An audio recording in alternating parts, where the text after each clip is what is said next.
Easy.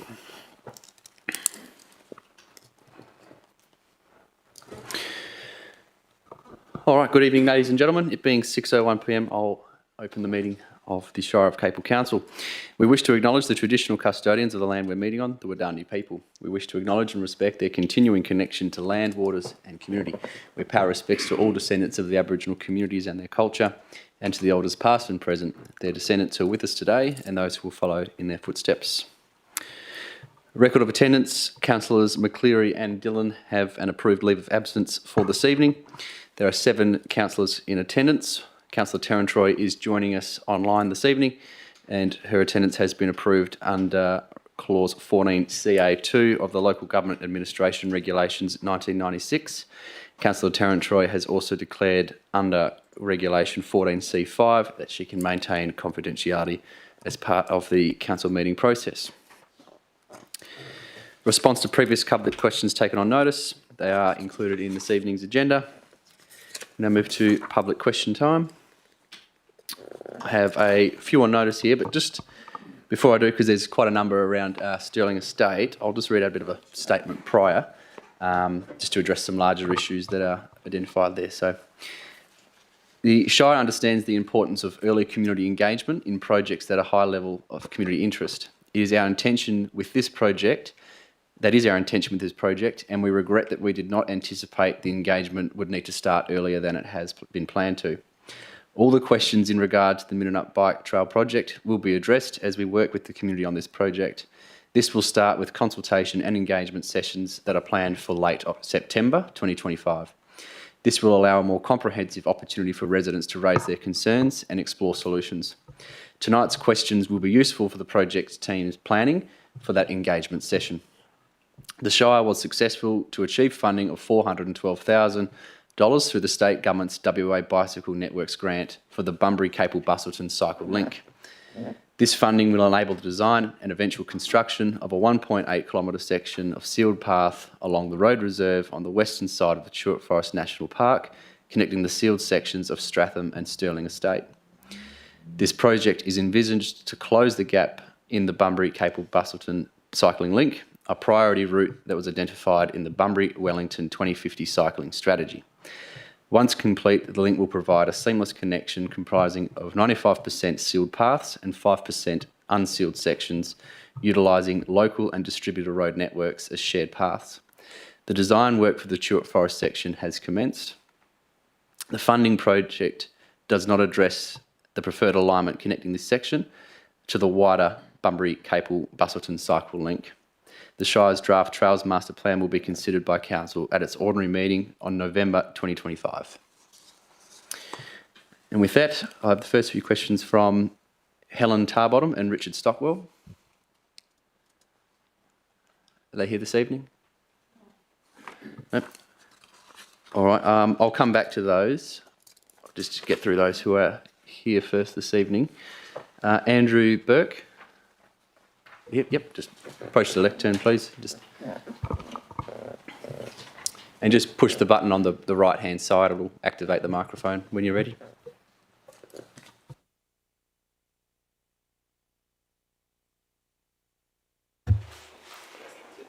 Thank you. Good evening, everyone. I'm a resident of Mangles Road, recently moved in, and just a couple of questions about the topic that you mentioned, the bike path. I'm glad I apologise, I haven't addressed everyone. I haven't done this before, but given the announcement was made in January, and we haven't really heard anything since now. Thanks for addressing that, and we'll get to that engagement later. But my questions are: what environmental impact assessments will be conducted for the proposed bike path adjacent to the Chewett Forest, and how will the project ensure protection of the unique Chewett ecosystem and local wildlife during the construction and the operation? Thank you, Mr. Burke, for the question. So the alignment has not been finalised through the existing road reserve. However, the intent is to avoid significant trees. Community consultation will aid this process, and subsequent approvals or assessments will follow as and if they're required. Okay. I guess following that first question was, has the Shire consulted or will it consult with the Aboriginal traditional owners regarding any cultural sites or areas of significance along that general alignment? The feedback we've received is that the proposed route, road reserve and the Tuart Forest Reserve are not identified as having Aboriginal heritage significance. However, the Shire has engaged with traditional owners in the drafting of the Trails Master Plan, which oversees our trails in general. Okay, thank you. Felicity Brophy? She's in Perth? All right, I'll come back to that one as well. Courtney McCoy? Sorry, can I just... Sure. I'll circle back to them. I'll still read them into the agenda and answer them. I'll just preference those who are here first. Fiona Brockman. Thank you and good evening, everybody. I'm very new at doing this. Thank you for the opportunity to speak. I can speak for Felice Brophy, who is my daughter. She has, I think you've probably got the questions that she put down. Our concern is that, we didn't have any consultation really, it was just hearsay, and it reminded me of the land grab, the Greater Bunbury Region scheme some years ago when we got a letter in the mail, or my father-in-law did, just saying these are the areas that we're going to take. It was 91 acres of our farm. It didn't happen. But we'd like to, make sure that this, if it goes ahead, and obviously it is done well. And our concern is that we have probably the longest boundary where the road is possibly going. There are survey pegs up there now, and we just are wondering how many trees will go, what access we do stop from the farm. So I'm waffling on a bit now, but I think you've probably got all those questions. Yep. Would you like to ask you first, or would you like me to read them? Or? No, I can read them. Yep. So she said, how and when has the public been consulted about the development? Where can the details be found on the whole project? How much bush, including old Tuart trees, will need to be cleared in order to build the path? What are the implications for fire access? What are the implications for water court, which has to come through into our property to open the cut? She's also mentioned with regard to the roads on either side of the Mininup Tuart Forest, will these be widened to allow safe space for regular traffic? Sure. Sorry, Ms. Brockman, those questions are different from the ones I have on notice from yourself and also from Liz Watkins. Yeah. I suppose if they're not answered in these, I'll take what's not answered on notice and provide an answer in the minutes. And I guess with more consultation, we can all get some answers. Yeah, definitely. The first question I have from yourself is how do we as landowners maintain safe access to your property? Does that sound familiar? Yes, it does. So the road that we can see on the little plan is going right from our boundary, sort of goes like that, and it's over a gateway. So the water court needs to come in to open the cut. We need it for fire access or. So that track that you're referencing is sitting on Department of Biodiversity, Conservation and Attractions land tenure. And if approved by the department, it'll still be utilised for that movement of machinery as it currently is. Okay. The proposed bike path would be designed following consultation with the community to not have any impact on landowner access. Yeah. Okay. So you had a second question? No, I think that's probably it. All right, thank you. Thank you. Helen Seaver? Okay, I didn't bring a copy of my question. I didn't realise this is how we did things. But good evening to everyone, and thank you for having us here and listening to our concerns. I have two concerns. One, I've just realised while I've been here when you said there was no significant Indigenous question around the forest. Well, I find that really hard to believe. We have scar trees on our property on Mangles Road, and given the impact that the massacres in Wonnerup and Minninup had on the Indigenous people of this area, I can't believe that there is no significance. I would just like that to be noted. But my question that I sent into the council concerned the roads leading to the proposed bike path. While I agree with everyone else about the clearing of the trees and we really need more consultation, something that's not been talked about is the narrowness of Malacup and Roberts Road and Stirling Road.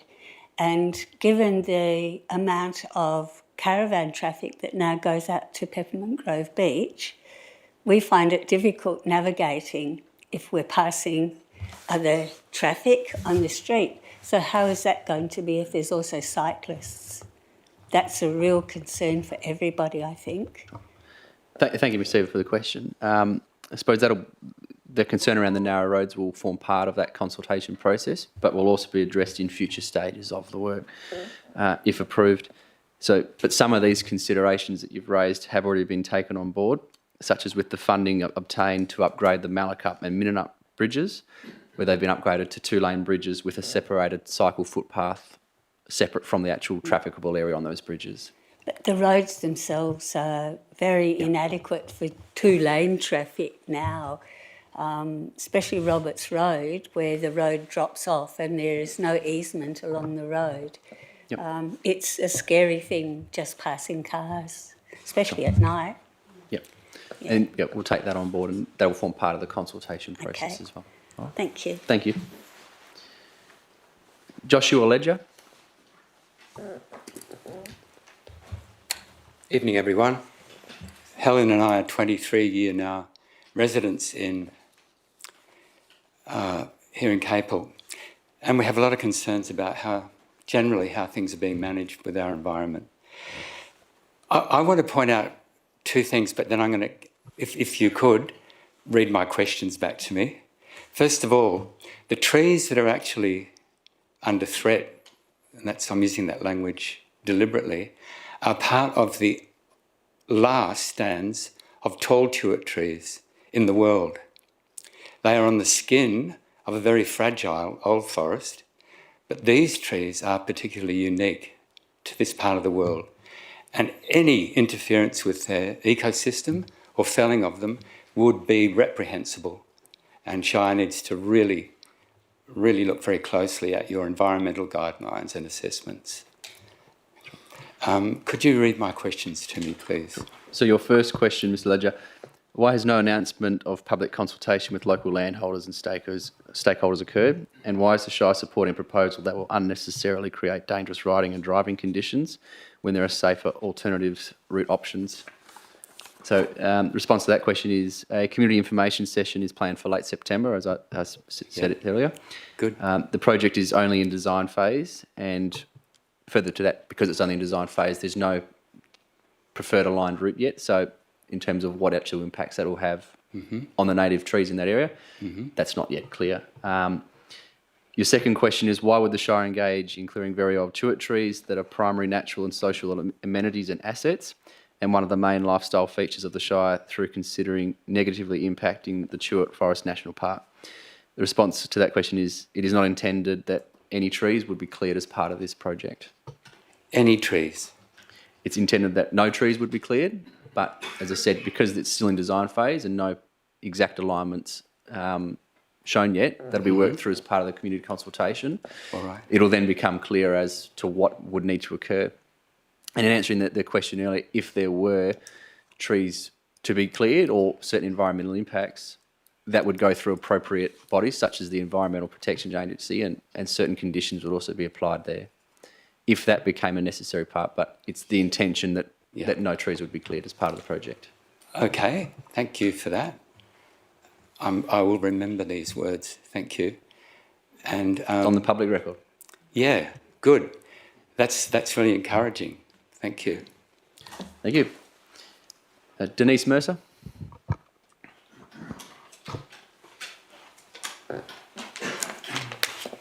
Good evening and thank you for this opportunity. I have lived in Mangles Road for 45 years. And this is not the first time we've had to defend the forest. My question is just about the same as everyone else's. The chert tree is critically endangered, which means it is at extremely high risk of extinction in the wild.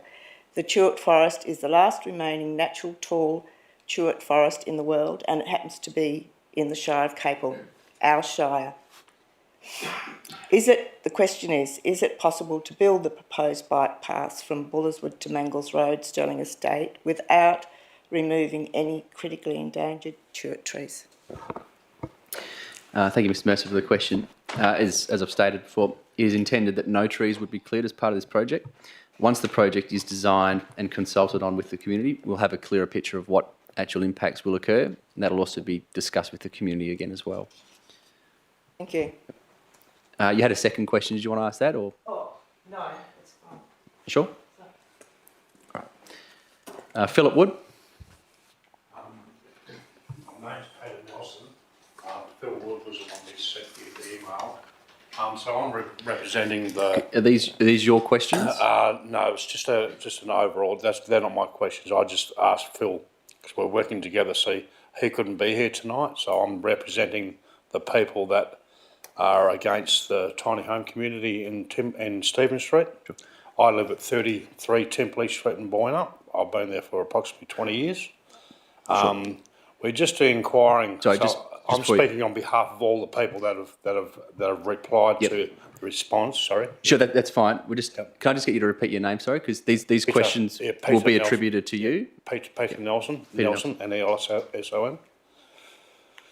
So Thanks for that. Pretty much all we're at the moment is we haven't had any consultation so far as where we're at with this project. It has huge impact, especially to my property. Like I said, I've been there 20 years, and the devaluation of my property will be massive. I pretty much have $1 million view at my backyard, being big swimming. I have the only swimming pool in the street, so I have a beautiful backyard. I'm all for development, and we are all aware of this housing crisis, but the location of this caravan park that's to be put in our backyard, especially with the water table there now on the plans there, it can be submitted that you can build anything up to 4.5 metres in height as an elevation. So when I put my pool in, actually when I built my block, I had to put so many cubes of dirt to raise it above the water table there. Now at the moment, with all this rain we've had, the water table is at my back fence. So for them to develop anything in there, this / caravan park, because that's what it is, you've got 48 lots, and it even states on the plan there's a caretaker's house there. So there's strictly a caravan park as far as we're concerned, because they're all these tiny home things. So our concern is there's way better places for this, really is. Just not there. Even your infrastructure that you've got there, we've got a single lane, Timberley Street is a single lane road, so you've got to get on the gravel to be able to pass each other. Sometimes you actually got to stop one and let one car pass. So to have an influx of people there, it's just a crazy idea. So we want to know as a group where this is at the moment, so far as, because it has been submitted for quite some time now, and where we stand so far as being against this, because it's not just me, there's quite a lot of people. I think there's over 30 people that it directly impacts where this block is situated. Now, John Cahill was a previous owner of this property, and he tried to develop on that, and he was only allowed 2 lots on it. So, sure. Thanks, Mr. Nelson. I think I've got the question in there. So, in regards to the proposed tiny homes development, the applicant is still responding to community and agency submissions on their proposal. So, for example, the primary respondent is the WA Department of Health, and they have raised some issues around the land capability and the on-site effluent disposal system.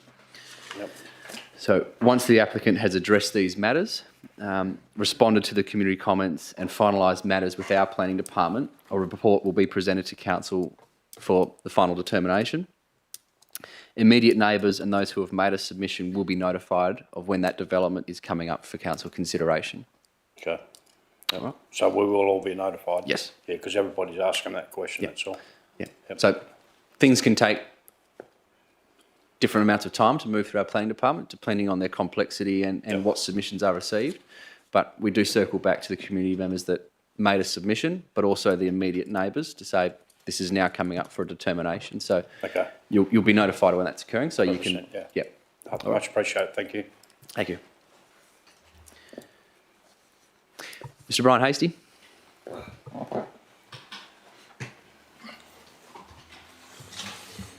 Good evening, councillors, the President, Acting CEO and staff. Brian Hasty from Stratham. Question 1. Why is the council engaging an independent HR consultant at an estimated cost of $10,000 for CEO recruitment? Doesn't the Shire already have an in-house HR department with skills to manage this? And if so, what specific gaps justify outsourcing? Was this figure benchmarked against Walga or similar councils to ensure value for money? Thank you, Mr. Hasty, for the question. While our HR department is skilled, the engagement of an independent human resource consultant is important to ensure the process is impartial, compliant with legislation and professionally managed. Using an external consultant also brings specialist expertise, reduces potential conflicts of interest and provides confidence to both the council and the community that the appointment is fair and transparent. In terms of costing, this is based on previous experience and advice. Okay. Question 2. Costs for council staff to attend the Walga convention are increasing. What is the estimated total cost for Capel councillors and staff to attend the 2025 Walga Local Government Convention, including registration, travel and accommodation? Could this money be better directed towards pressing community needs, such as facilities upgrades or rate relief? Thank you, Mr. Hasty. The total estimated cost for the Walga Convention for 2025 is lower than the cost that we experienced in 2024. The total cost is currently estimated at $2,125 per person, as included within the report this evening. Not included is travel for elected members, as they may choose to not be reimbursed by the local government for that travel. Many elected members generally don't. The expenses for the conference will be funded through the elected member training budget as provisioned by council. In terms of the benefit, the council has placed as evidence in its conference and events policy that it does place a high value on the training of elected members for their duty on behalf of the community. Question 3. What is the council's long-term vision for community purpose site at the Green Patch subdivision in Dalyella? Has there been genuine community consultation about its intended use, and how will council ensure this land benefits the residents who live there? I'll defer that question to the Director of Infrastructure and Development. Thank you. Through the Shire President. So Council was considering a recommendation in relation to a subdivision application for the balance of the Green Patch development site at tonight's meeting. Item 14.2 refers to that. The proposal intends to subdivide the previously identified community purpose site into 9 residential lots. The justification behind this application relates to 2 aspects. Firstly, on planning grounds, there's no demonstrated necessity for a community purpose site or any funding allocated to its development. Secondly, the original identification for community purposes was associated with the playing fields on the Millennium site, which is now no longer being progressed. The structure plan that was approved by the Western Australian Planning Commission also identified that at the subdivision stage, which is the stage that we're at now, the Western Australian Planning Commission, in consultation with the Shire, may consider alternative zones and land uses, including residential uses, as an extension of the adjacent residential development that has been approved in order to round off the proposed subdivision pattern. This alternative land use scenario was demonstrated within the approved structure plan documentation. The subdivision applications are to be determined by the state government, being the Western Australian Planning Commission and not the Shire of Capel. Thank you. Regarding the 25-26 FOGO processing contract, what measures is Council taking to ensure competitive pricing and efficiency? Has the Shire explored regional collaboration to reduce costs and improve processing outcomes? Thank you, Mr Hasty. The Council is continuing to work with surrounding local governments that have been affected, which includes a united approach to the state government of the future of FOGO processing solutions within the southwest region. We are committed to providing a service that is both environmentally and financially sustainable for our community, and will continue advocating for this as a regional group. Thank you. Question 5. Across multiple agenda items from CEO recruitment to conventions and waste contracts, ratepayers see rising costs. Could the Shire outline what steps it's taking to ensure transparency and value for money in procurement and contract decisions? Thank you, Mr Hasty. The Shire is committed to ensuring accountability and value for money for all... Apologies, I'll stop tripping over my tongue in a moment. I'll start again. The Shire is committed to ensuring accountability and value for money in all procurement and contract decisions. We follow the requirements of the Local Government Act 1995 and associated regulations, as well as our own purchasing policies and procedures, which sets out clear processes for obtaining quotes and tenders.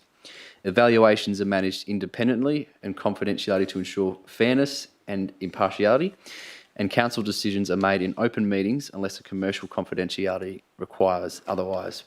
We also review contracts and procurement practices annually to ensure competitiveness, accountability and best use of ratepayer funds. The Shire also annually reviews its strategic documentation, such as the one we're considering this evening being the long-term financial plan, which sets out the Shire's future expenditure over the next 10 to 15 years. Okay. Question 6. On the 28th of August 2024, Kylie and Zach Hawkins presented a petition with 140 signatures calling for a pump track in Boynup. Council unanimously resolved OC 2024/149 to receive the petition, and at 27th of 24 OCM OC/2024/229, Council supported including the youth facility needs, including the pump track proposal in the Community Perception Survey and the Strategic Community Plan Integrated Growth Framework project consultation process. Could Council please update the community on the outcomes of these November 2024 processes? What feedback was received about the pump track proposal? Has it been formally incorporated in the Shire strategic planning documents?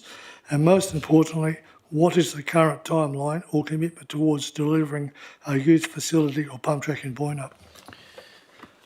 Thank you, Mr Hasty, and bear with me for this answer.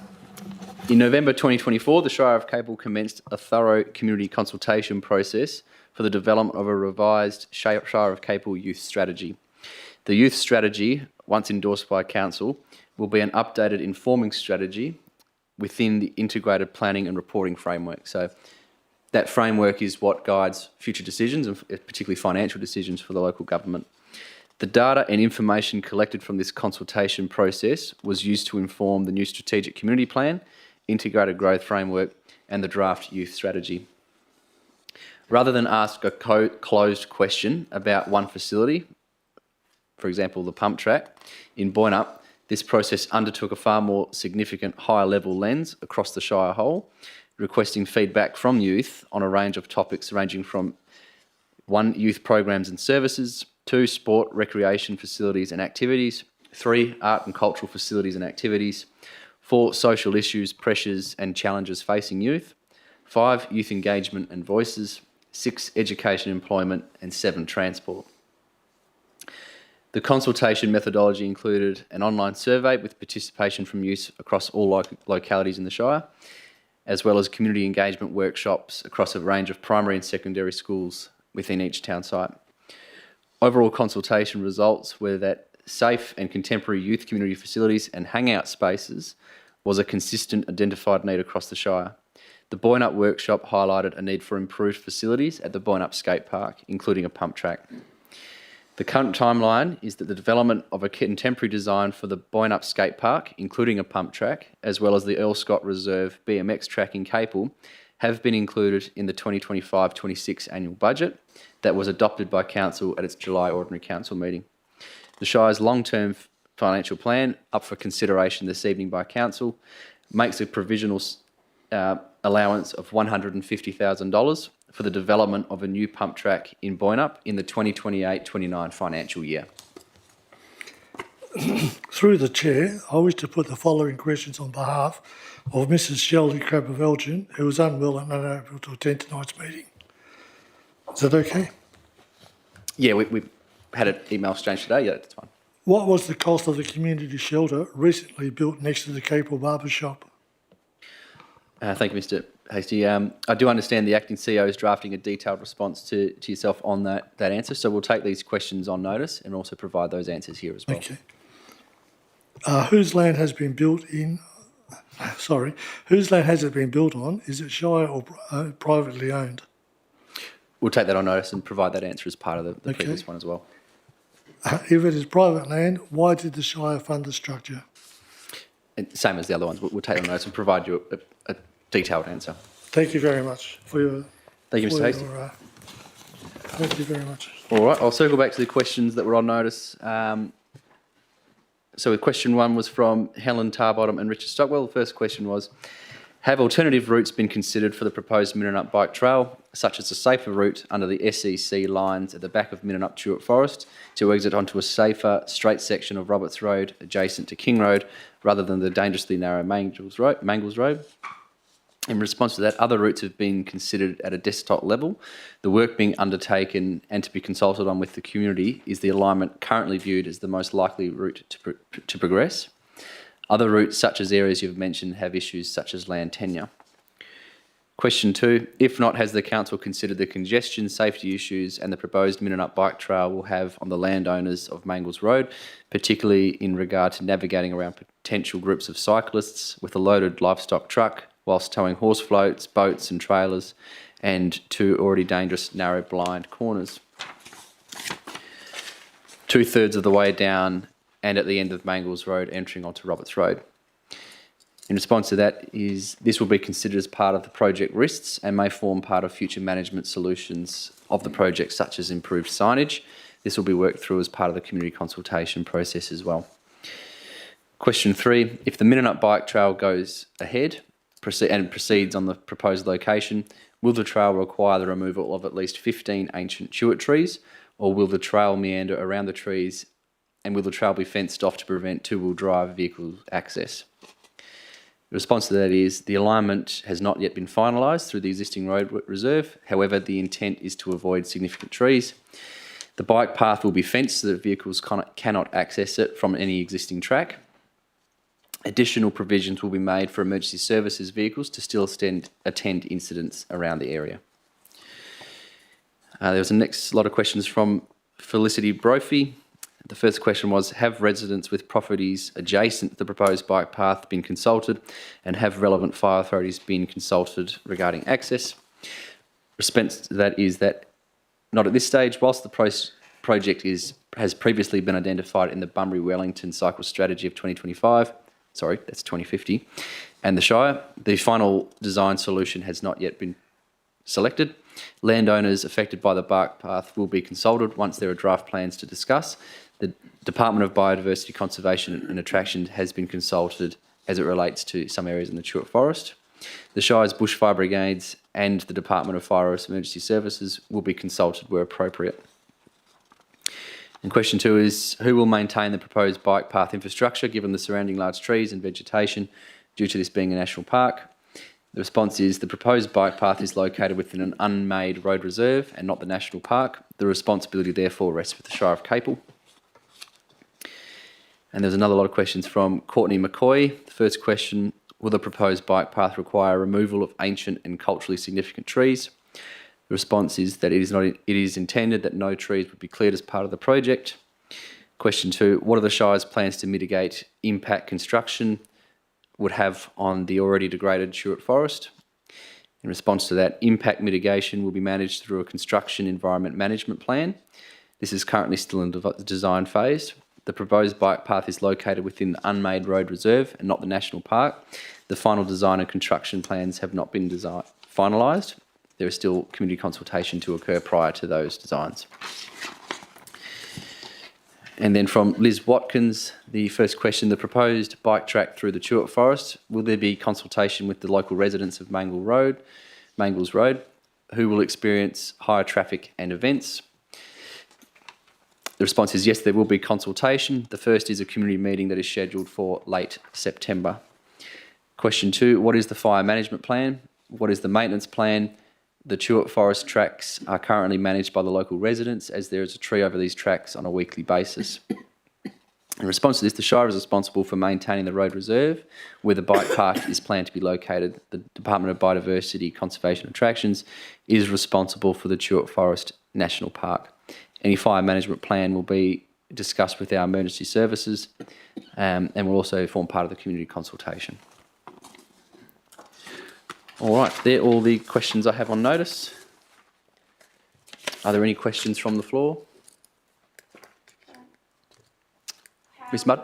Yep. How would you advise the residents that there is the voting community and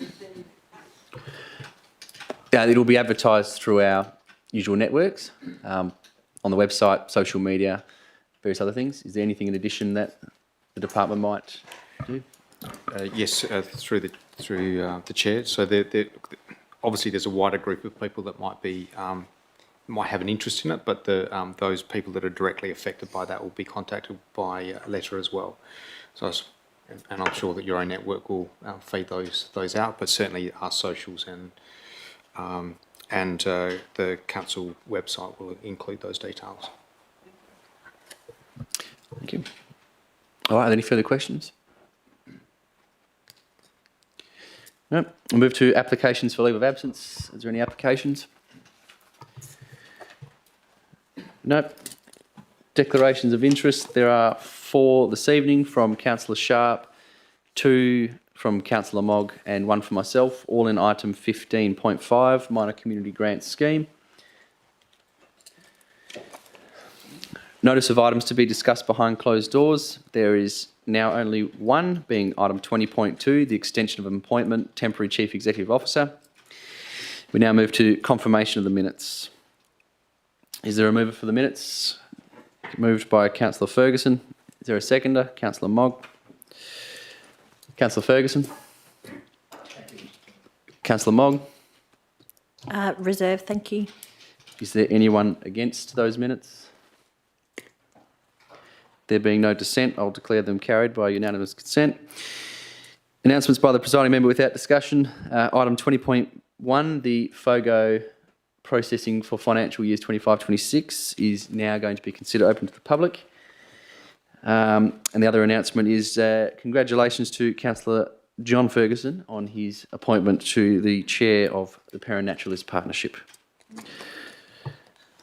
There are no petitions, deputations or presentations, and there are no motions of which notice has been given, and there's no questions of which previous notice has been given. We move to Chief Executive Officer reports, 13.1, Chief Executive Officer recruitment process. Is there a mover for that report? Councillor Ferguson. Seconder, Councillor Mogg. Councillor Ferguson. Thank you, Mr Shire President. I'll just move as printed. Thank you. Councillor Mogg. Are there any speakers for that item? Nothing further from the mover? A welcome development. Thank you, Mr President. I'll put that to the vote. Those in favour? That's carried. Unanimous. Oh, geez. Yes, sorry, I've forgotten that Councillor Terrantroy is online.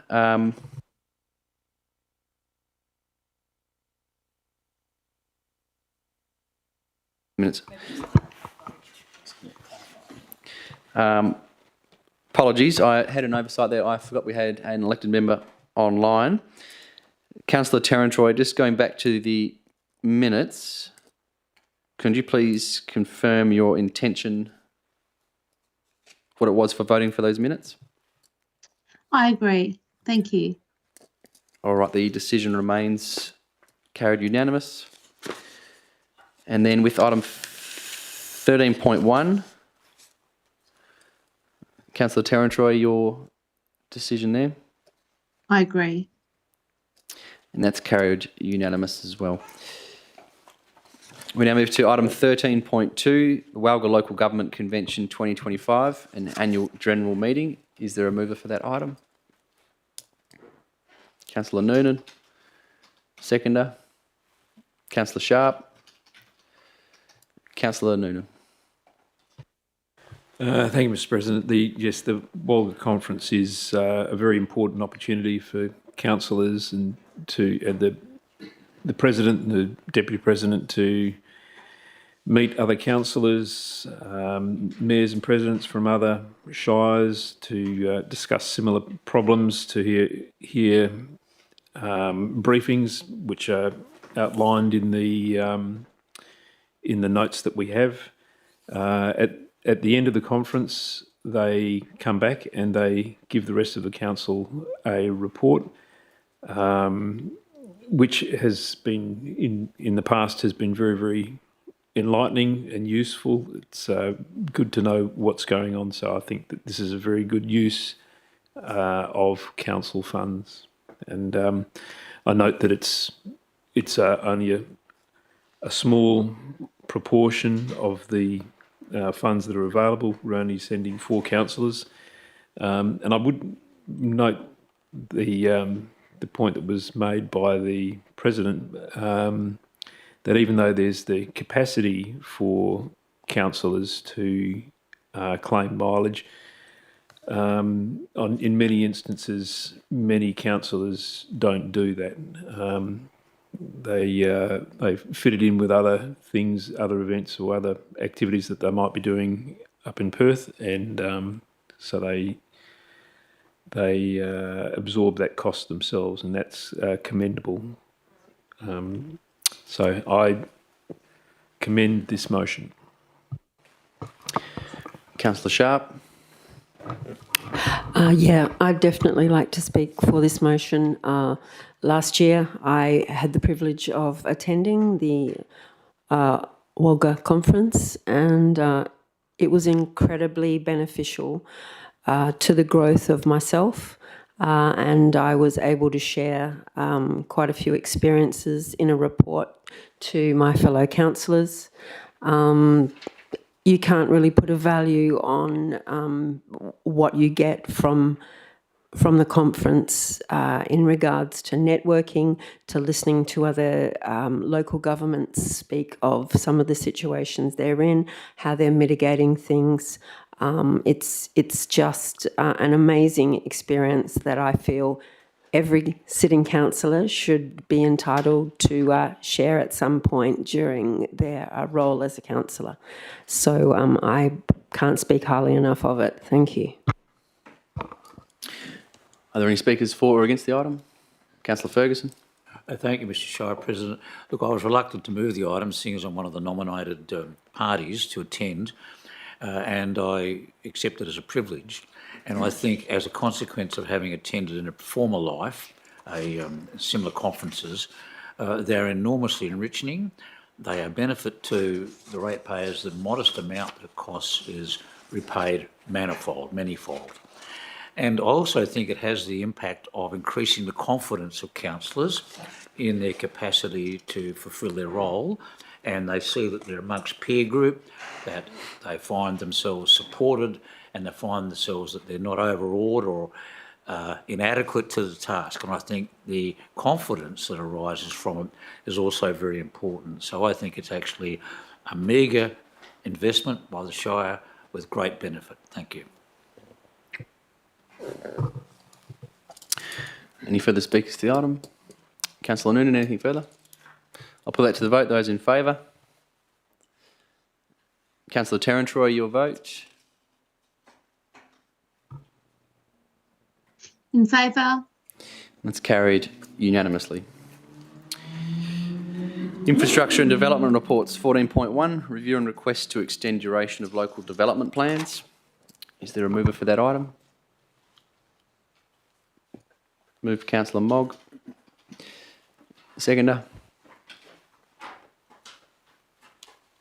Councillor Noonan. Councillor Mogg.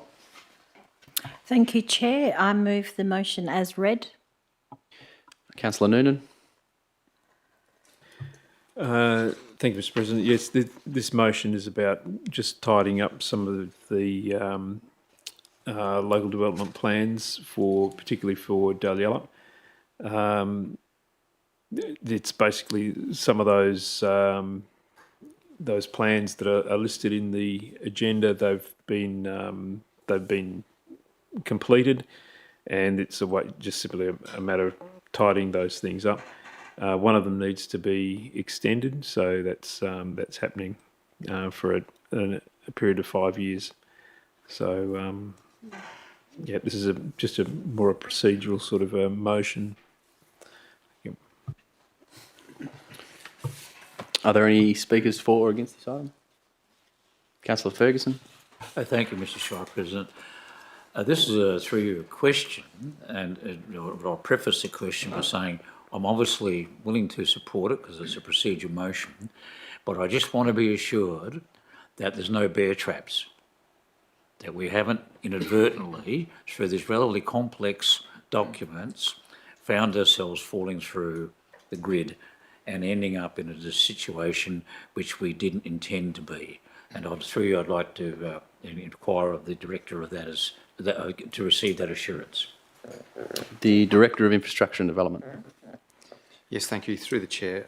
Look, the report and the appendices that relate to that report address themselves to a series of local development plans that have been within and approved as part of our system and our planning framework for some time. They all exceed 10 years in date, and for all of them bar one, they have been either satisfactorily implemented, i.e. they've been built, subdivided or otherwise, or those provisions have been incorporated into the Shire's new local planning scheme. And so in both of those scenarios, the requirement for a local development plan has now fallen away. And you'll notice that the nomenclature of all of those documents has changed over time. There's referrals to detailed area plans, detailed guide plans, local development plans, and all of those sorts of things. And they reflect that they've been there for that long, that the terminology has changed over that time. So we're more than comfortable that there is no issue around those expiring. The final decision actually will rest with the Western Australian Planning Commission anyway, and these matters will be referred on to them for their final approval for that. But there's no issues around the council recommendation. Thank you, Mr. Shire President. I'm more than content with that answer. All right. Are there any further speakers to the item? Councillor Mogg, anything further? I'll put that to the vote. Those in favour? Councillor Terrantroy, your vote, for or against? For. That's carried unanimously. 14.2, proposed subdivision PA 193/2025, subdivision of balance of Green Patch site, lot 9114, Maidment Parade, Dalyella. That recommendation goes off over a number of pages. Is there a mover for that item? Move for Councillor Ferguson. Seconder. The Deputy President. Councillor Ferguson. I'll wear the badge of honour or courage. I mean, this is a very contentious area historically in terms of the communities concerned about the precinct and its suitability for this particular outcome. In the end, I'm persuaded that we have no choice other than to do this based on the hard work staff's done. And in the end, it'll be the Planning Commission, WA Planning Commission, that'll make the final decisions, I understand it. So, and to just move it along and get the process done, I'm actually supportive of the motion in its current form. Thank you. The Deputy President. No, I'll reserve my right. Are there any speakers for or against the item? Councillor Noonan. Just a question, if I may, through the chair. Is the developer has the developer at this stage met all of their obligations in terms of the land that they need to submit or cede to either DPLH or to the Shire for community purposes? And the reason I ask that question is this land, is this amount of land going to be necessary at some point in the future to meet the obligations that all developers have to provide?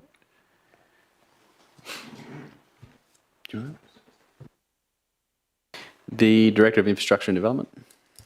Thank you. Through the chair, the overall, there's a number of aspects to the question. The first instance is that the development contribution plan relating to DLR doesn't contemplate this site for acquisition of land or the development of that site. The provision of community infrastructure is and has been addressed through a number of other council strategies, both that relate to community infrastructure and the sports spaces plan. And equally, this site isn't identified in those for future community purposes.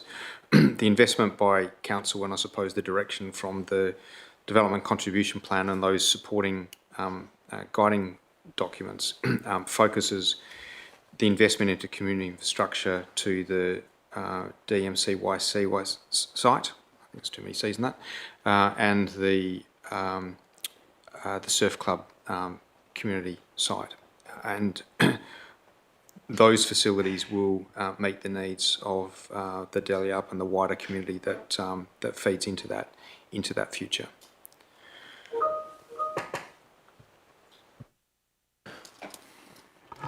Councillor Noonan, anything further? Subsequent question or follow-up question, I suppose. So I'm very conscious that in Dalyellup in particular, there's already a very pressing need for oval space with the clubs that we have.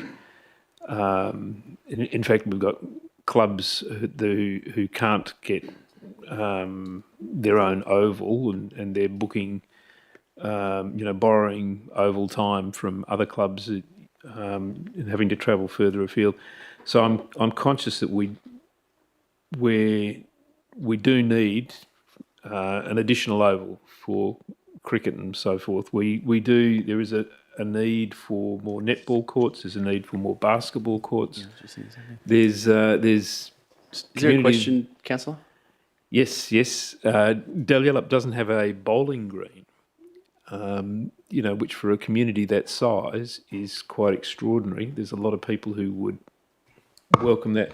So, do we have enough land currently for an additional oval or sporting facilities? I know you mentioned the DMCYC and the surf club, but I'm actually more concerned about the sports spaces and in particular oval facilities. Do we have land that has been?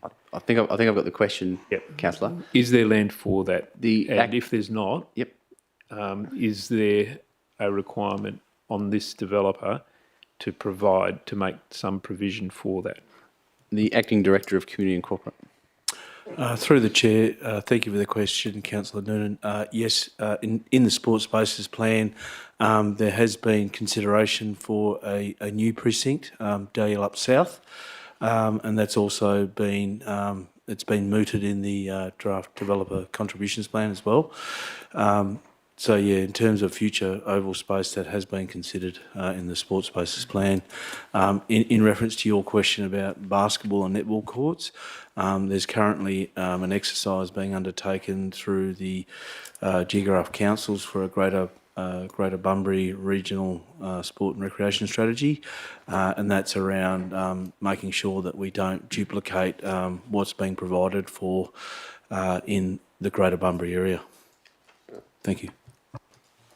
Thank you, Mr. President. I'm probably not asking the question clearly enough, but what I need to know is, has this developer met their current and future anticipated obligations for providing? The Director of Infrastructure and Development. Yes, thank you. Through the Chair, thank you for the question. The provision of public open space within Dalyellup is covered by a number of structure plans. The structure plan that has been approved that relates to this area demonstrates that, and this is in addition to regional open space, which is not classified as public open space. It's provided in addition to, but it exceeds the minimum requirement in Western Australia, which is 10% of the gross subdivisible area as public open space. So Dalyellup satisfies that requirement. The developer has no obligations to provide in excess, although there is in excess of 10% public open space, so there is no further requirement. Other than as we move through subsequent stages where pockets of those open space areas have been identified within that structure plan, at that point in time as they move into those areas, then those small pockets, remaining pockets of subdivided areas will need to provide public open space in those locations. Thank you very much for that. All right. Councillor Tarantroy, I believe you wanted the call.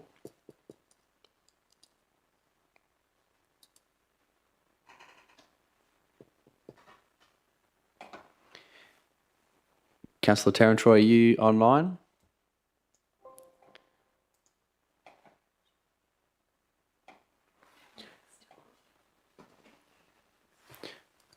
All right, just want to record in the minutes that we've lost contact with Councillor Tarantroy at 6:58 p.m.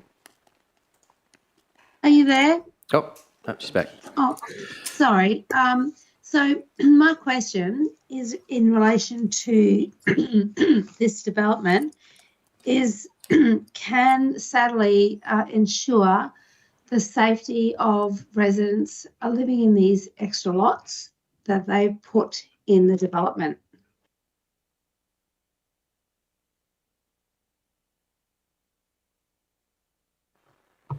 I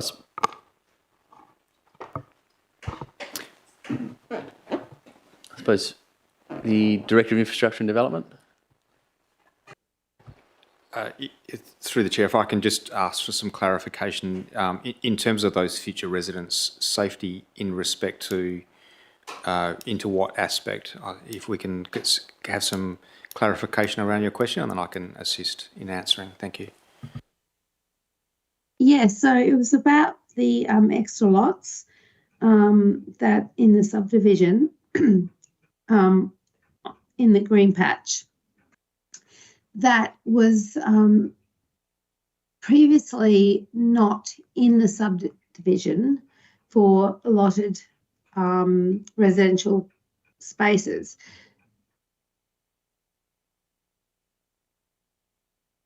That's my question, yeah.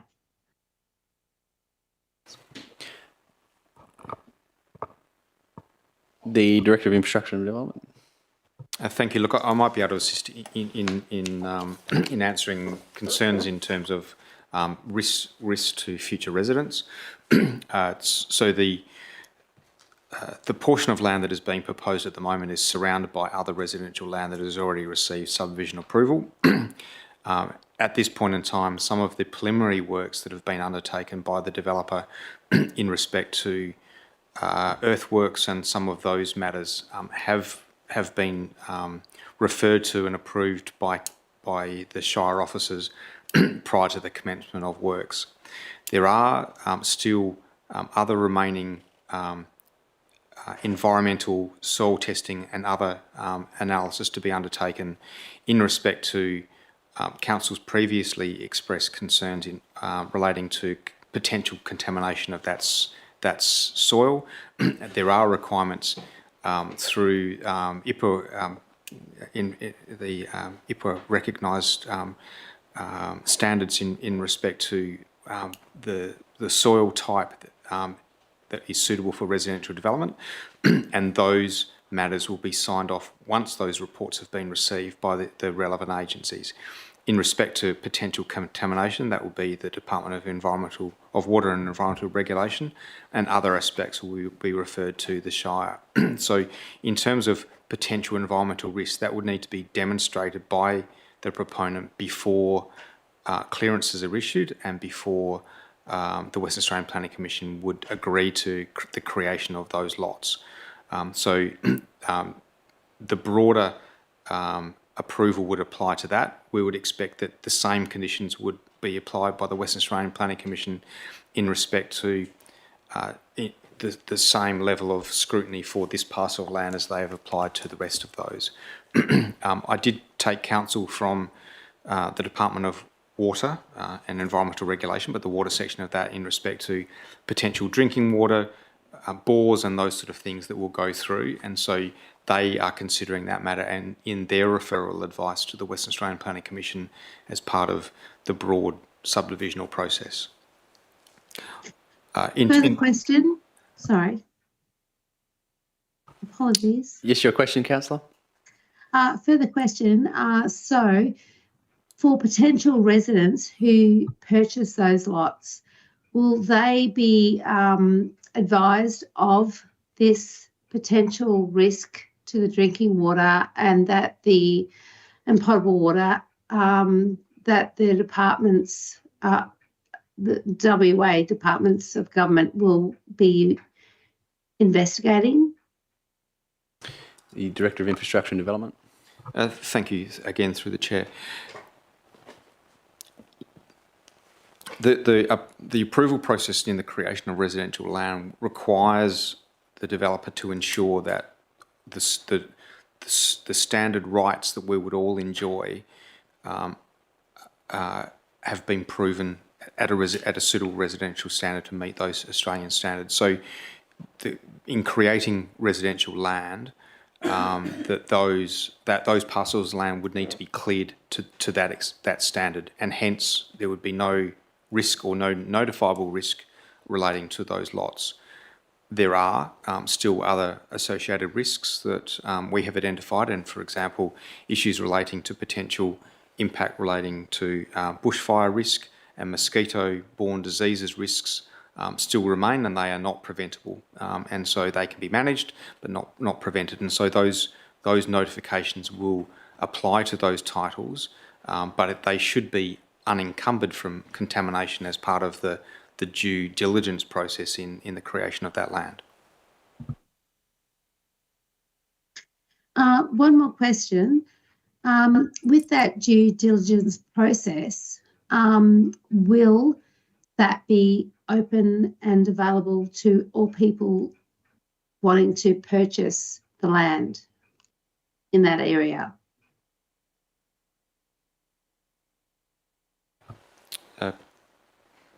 Thank you through the chair, if I'm allowed to answer that question. Through the normal course of events, those various reports are sent through to agencies. The Shire may not retain the detail of some of those clearance reports that have been produced. They are discoverable. They're certainly not covered by any form of confidentiality clause or matters, but they are not normally always held by ourselves. It would make it therefore somewhat difficult, I suppose, for a purchaser at the point of that transaction to be able to discover all of that material at that point in time. So I couldn't assure councillor that all of that information would be available. Another question, is there any way that the Shire could make that information available to future purchasers of that area from Sadlerley? We'll take that on notice, councillor. Thank you.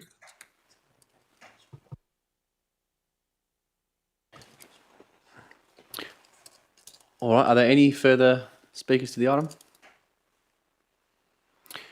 Councillor Ferguson, you wish to close? Thank you, Mr Shire President. There's with some reluctance that I do this, but I also like to refer councillors to the West Australian Planning Commission's letter of the 27th of February this year.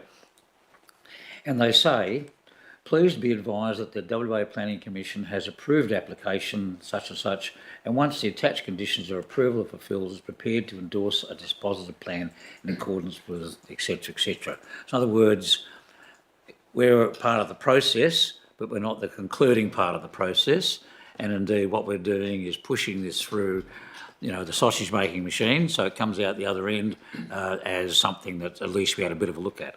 I do note that that letter also says, and I don't want to pretend that I'm attempting to respond to Councillor Tarantoy's questions in any way, but in respect to the contamination, the page 6.8 of that same letter, and these are conditions that must be satisfied by the developer. In regard to condition 17, in accordance with regulations, etc., of the Contaminated Sites Regulation 2006, a mandatory audit report prepared by an accredited contaminated sites auditor would need to be submitted to the Department of Water and Environmental Regulation as evidence of compliance in condition 17. Now, I could go on, and there's other conditions in there which are largely picked up in our council motion. We may or may not feel particularly comfortable with this particular matter on this particular location, but there does appear, well, on first hand, we're just part of the process, and it does appear the WA Planning Commission has taken on board the concerns that have been expressed about the potential contamination of the site and have conditioned the approval on them being satisfied. So on that basis, I'm prepared to support the motion. Thank you. All right, I'll put that to the vote. Those in favour?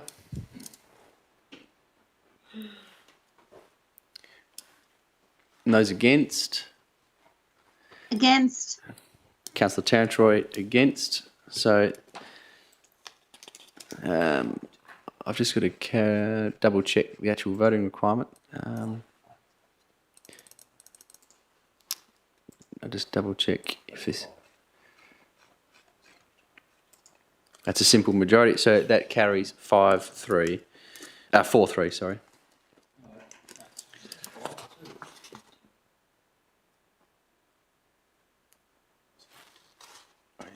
No, was against.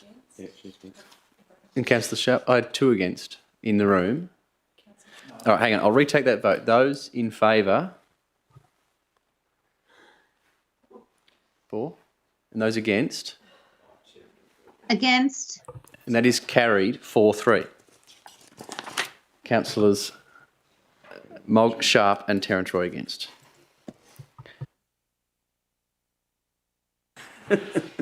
Item 14.3, Amendment 4 to Local Planning Scheme Number 8, request to initiate and advertise Lot 49, Capel Drive, Capel. Is there a mover for that item? The Deputy President. Seconder, Councillor Mogg. The Deputy President. Thank you, Mr. President. I think this is a contentious amendment. I think it's pretty standard. There's 2 components to the amendment. One is just to amend the R code density, and the other is to remove some permitted land uses on lot 49. That's motel, reception centre, restaurant, cafe. I do note that there has been a concept plan provided for a subdivision, but I don't believe there is any current subdivision plan. But I would imagine that this would be the first step in that person developing that property as well. And I think, admittedly, the only thing I could say is that that's actually I think it's very fair and reasonable, the density change, particularly for the character and amenity of that part of town. But the truth reality is I think it actually could have been denser. But the constraint there is that there is no infill sewerage to those lots. So essentially there's no ability to, it's only lucky that the lot itself isn't within an environmentally sensitive area or sensitivity to water. Otherwise there'd be no options for hards or for sewerage on site. So I think it is disappointing that we've got a lot so close to town that can't be developed to, I think, its full potential. But I think that's the reality of the situation with the infill sewage facilities across the river, and just another reason of why that's so vitally important to the development of what we call green fill like this. So, otherwise, very happy to support the officer's recommendation and the amendment to local planning scheme. Councillor Mogg. Thank you, Chair. I'd just like to concur Councillor Schiano's sentiments. Thank you. Are there any other speakers to this item? Anything further from the mover? I'll put that to the vote. Those in favour? Councillor Tarantroy, for or against? For. And that is carried unanimously.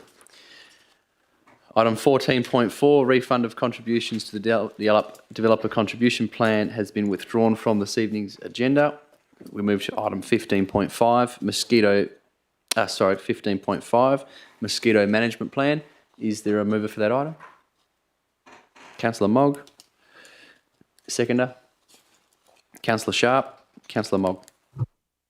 Thank you, Chair. I move the motion as read, and it's a topic that in our Shire we mostly know about and need support, and pleased to see it happening. Thank you. Councillor Sharp. No, totally in agreement with Councillor Mogg. All of us that live in this region are very aware of mosquitoes, and particularly this year I feel we will have a rather larger problem than last year, which was a bit drier. And I'm all for doing everything we possibly can to ensure community safety. All right, are there any speakers to this item? The Deputy President. Yeah, thank you, Mr. President. Just quickly add, I think Shire essentially took the first steps in this updated mosquito management plan with the endorsement of the annual budget. Now that we've assigned those two various reserves to the CLAG, which is, I don't think it needs some better, sometimes you get a good acronym, sometimes you get an ordinary one. I think this one's an ordinary one. So I think there's a bit of financial management involved moving forward into the costs associated with that. But I think there's the two reserves that were developed for this. The only thing I'll say, it's not overly criticism, but I think probably not an area of strength for the management plan was I was looking through it, looking for what are some of those initiatives that we can, we do a lot to manage Crown and public land, and really thinking about what can we do a bit more to be a bit more creative to engage with community around management of mosquitoes and still water on private property. Because I think that is actually a real challenge. Is you can be, and I remember looking back to I think one of the times I did go out to to witness some mosquito larvae testing and monitoring once with the Shire, and the conversation around we are treating. Investing quite a bit of money into the wetlands, but the reality is that that dog bucket of water that for some reason hasn't been poured out for months is still also a breeding ground and other things, and ponds and other things on private property. And I know that like with our biodiversity levies and other things, they have a lot of initiatives that assist private landholders with eradication of weeds and other various biosecurity concerns. And so I think that we have to have a conversation at some point about what initiatives can we have in place to get people the material and stuff that they need to actually maintain and address mosquito production on their private property. And I know there's a lot of education component, and there is a lot of education component. And I think we've all seen the Fight the Bite campaign. I think it's actually had quite significant cut through. It's well received, it's well known, it has a good recall rate. I mean, I can't say I've seen it for a while, but I still remember Fight the Bite. So I think the educational component is really there, but I just wonder whether or not going forward, I think there's a conversation to have about the management of private property and how we can assist people with, getting subsidised or rebated insecticides and other things, larvicides or whatnot, to treat those, or education around actually treating. We talk about treating yourself when it comes to Ross River and Ross River prevention, but we maybe don't talk as much about treating your property to actually prevent the production of mosquitoes. So, but otherwise, I mean, this is really important. I still remember those meetings in Stratham, those large community meetings. There is no doubt that as we come into a mosquito season, this will be on people's minds again. And I think it's important that Shire goes into the next season with a plan, because the Shire President will be up here probably getting a lot of questions, like he does every time this time of year, over what's the Shire doing around mosquito management. And well, here you go, here's the plan, and hopefully you'll see the chopper in the sky. So yes, fully support the officer's recommendation. Are there any further speakers to this item? If not, I'll have to say a few things. Won't follow in your footsteps too much there. I was getting a bit concerned when you're talking about the dog bowls, given it was International Dog Day yesterday. I thought you might have been in for some rough words there.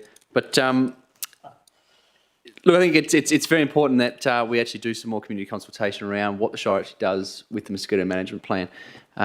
It is one of those quite expensive plans and initiatives that we do undertake, but it certainly has one of the largest impacts in terms of the lifestyle that we actually value, not only here in the Shire of Capel, but also it does have benefits for some of our surrounding local governments when we do treat these mosquito breeding areas. I suppose something I just want to point out, just based on the commentary from the Deputy President and around private property, there certainly is that requirement that private properties do what they can to mitigate, but large rural land holdings in particular, where there is water holdings, you can actually register to have that property and that water body treated as part of the mosquito management plan.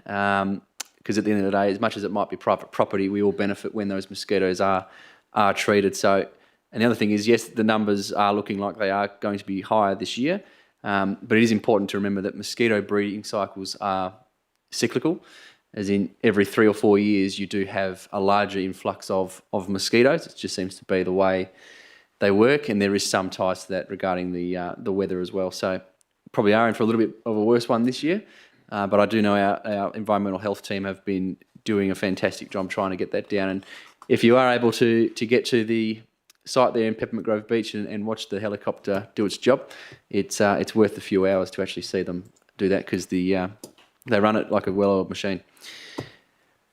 All right, if there's no further speakers, I'll... Doug, I did have my hand up. Sorry, all right, didn't have that notification. Councillor Terrentroy? Yeah, so what I wanted to say was the mosquito problem isn't just in Stratham.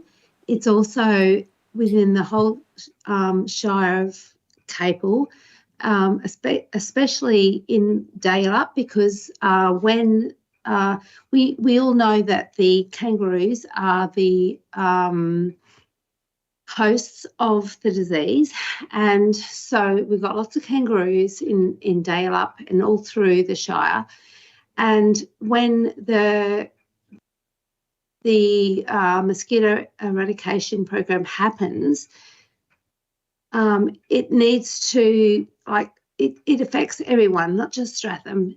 It affects Dalyellup residents and all the coastal and anywhere there's water lying around. So yes, I agree that residents need to report this. However, it's a natural process that happens because of the host of the kangaroo, and I appreciate and respect that the Shire is doing what it can to address the mosquito issue. However, it affects the community's health. So that's my point. Thank you. All right. Are there any further speakers to the item? If not, Councillor Mogg? No, thank you. All right, I'll put that to the vote. Those in favour? Councillor Terrentroy, for or against? For. And that's carried unanimously. 14.6, public open space, hierarchy and minimum asset requirements. Is there a mover for that item? Councillor Ferguson. Seconder, Councillor Mogg. Councillor Ferguson. As printed. Thank you, Mr. Shire President. Councillor Mogg. Is there any speakers for or against that item? Not anything further, Councillor Ferguson? Thank you. I'll put that to the vote. Those in favour? Councillor Tarantroy, for or against? For. That's carried unanimous. 14.7, request for tender 2508, Shire of Capel public toilet cleaning. Moved Councillor Mogg. Is there a seconder? Councillor Sharp. Councillor Mogg. Thank you, Chair. I move the motion as read, and I'm pleased to see this on board. It's a service to the Shire that desperately needs to be sorted. So I look forward to this coming to action. Thank you. Councillor Sharp. Really just the same as Councillor Mogg. It's good to see it laid out in such a manner, and credit to those people who've put it together. Are there any speakers against? And Councillor Mogg, anything further? I'll put that to the vote. Those in favour? Councillor Tarantroy, for or against? For. That's carried unanimous. 14.8, request for tender 2507, supply and delivery of gravel and limestone. Is there a mover for that item? Councillor Ferguson. Seconder? Councillor Noonan. Councillor Ferguson. Thank you, Mr. President. I'll move it as printed, and subject to being no moves for a detailed discussion, I'll just leave it as it is. I've actually, and I'm sure other councillors have as well, looked at the numbers carefully and at the competitive content of the tenders, and if we accept this particular tender, then the saving to the Shire over the 4-year period anticipated will be quite substantial. I'd also like to point out, without getting into the specifics, which are not present in the document, is that the worth of this tender over the 4-year anticipated period, 2 plus 2, is more than twice the cost of the enterprise program, the new computer program, which we spent much energy, rightfully so, of course, evaluating and implementing. So I'd like to move it as published, as printed, and support it. Thank you. Councillor Noonan. Thank you, Mr. President. Thank you, Councillor Ferguson, for moving the motion and your comments. I'd like to recognise the once again the value of this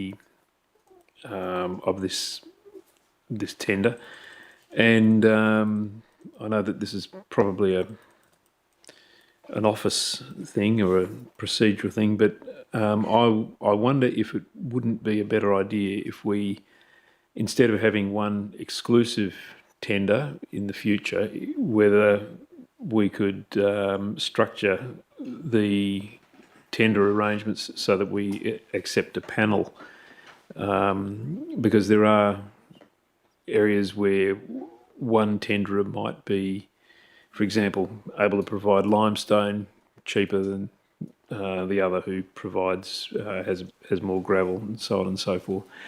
So yeah, I would encourage staff, or be interested in staff's looking at future tenders like this, and like, for example, the tree lopping tender that we looked at last month, at the possibility of not having so many exclusive contracts, but being open to having panel type contracts, and then where we can then select who's the most appropriate provider for the different services. Thank you.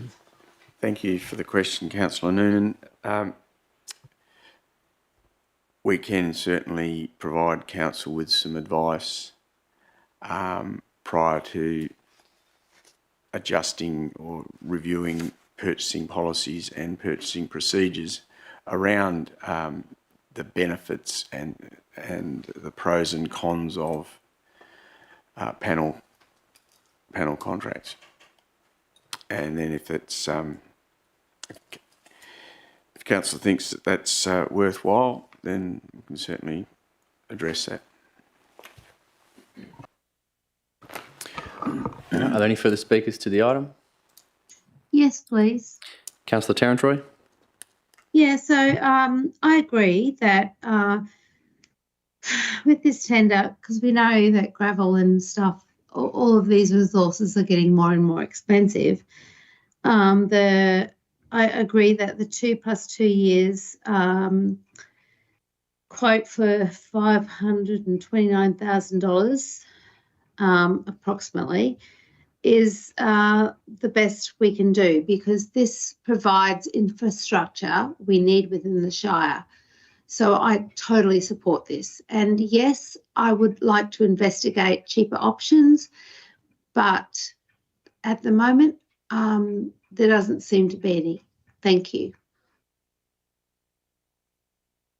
Are there any further speakers to the item? Councillor Ferguson, you wish to close? Thank you, Mr. Shire President. I take on note or account what Councillor Noonan has said about maybe splitting tenders and what have you, but of course the issue that arises with that, and we don't know of course what the answer to it is, but the potential is that the tenderers, in offering different products at different prices in their offerings, in their tender documents, sometimes they're offsetting an opportunity with one element of that with the loss of opportunity or the pricing of another element. And if we were, in this case, not to proceed with this and put the matter out for re-tender, who knows what answer we would get? I think we'd get a response that we might be pretty dismayed with. I do know, without getting into the detail, that the likely successful tenderer is a little further away than some of the others, but they are within the southwest region. Their credentials are excellent in terms of the fact that their beneficial ownership is a major corporation, and I would think that in those circumstances that the risk profile in accepting this tender was relatively low. The reputational damage that would apply to their beneficial owner if they failed to fulfil would be substantial and real. So I actually am quite comfortable in supporting the motion. Thank you. I'll put that to the vote. Those in favour? Councillor Tarantroy, for or against? For. And that's carried unanimously. 14.9, request for tender 2512, annual maintenance of timber structures. Is there a mover for that item? Councillor Mogg. Seconder. Councillor Sharp. Councillor Mogg. Thank you, Chair. I move the motion as read. And again, with our Shire assets and such timber structures always need maintenance check and replacement when needed. So pleased to see this one come to council. I don't recall such one coming to council before. So I support. Thank you. Councillor Sharp. Thank you, Mr. President. When I've looked through this fairly extensive list of 20 plus wooden structures that we currently have in the Shire, what comes to my mind is these are assets to the land in which they are on, and often they are platforms and methods of getting from one place to another. So the importance of them can't really be explained. They're very significant, and the maintenance of them is incredibly important. So it's really good to see the layout of this document highlighting and individualising each piece and what's required. Once again, congratulations to this great bit of work. Thanks. Are there any speakers for or against the item? For. Councillor Tarantroy. Yeah, I think that 200 grand annually to deal with this issue is huge, of huge benefit for the Shire, because we've got lots of bridges across walkways that residents traverse and other structures. So this is amazing value for money, and I thank the Shire officers for their diligence and the tender process. All right. Are there any further speakers to the item? Councillor Ferguson. Look, thank you, Mr. Shire, but it's worth commenting that the spread of costs or bid tenders was quite extraordinary, and we appear to have got a pretty good deal on this one. And I do note there's a small crumb on the table for Peppermint Grove Beach, which I'm very grateful for. Thank you.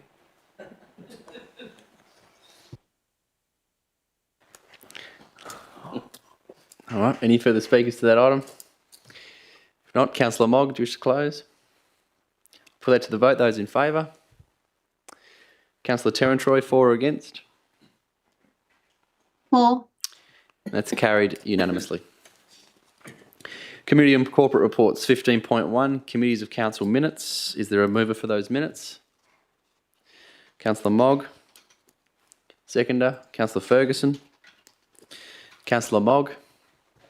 Thank you, Chair. I move the motion as read, and it's pleased to see these minutes of committees come together, vote on the one, and they're approved by them, so there's not much to say. Thank you. Councillor Ferguson. Thank you, Mr. Shire President. Just a comment that I'm really pleased to see they come for final adoption. Some of the minutes are a bit skinny because some of the meetings were a bit skinny.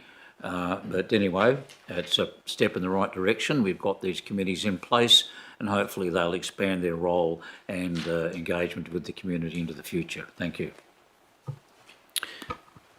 Are there any speakers against those minutes?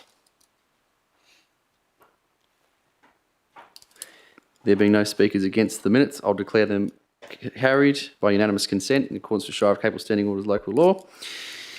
We now move to 15.2, Strategic Community Plan 2025 to 2035.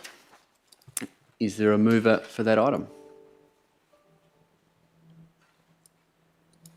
Councillor Mogg. Is there a seconder?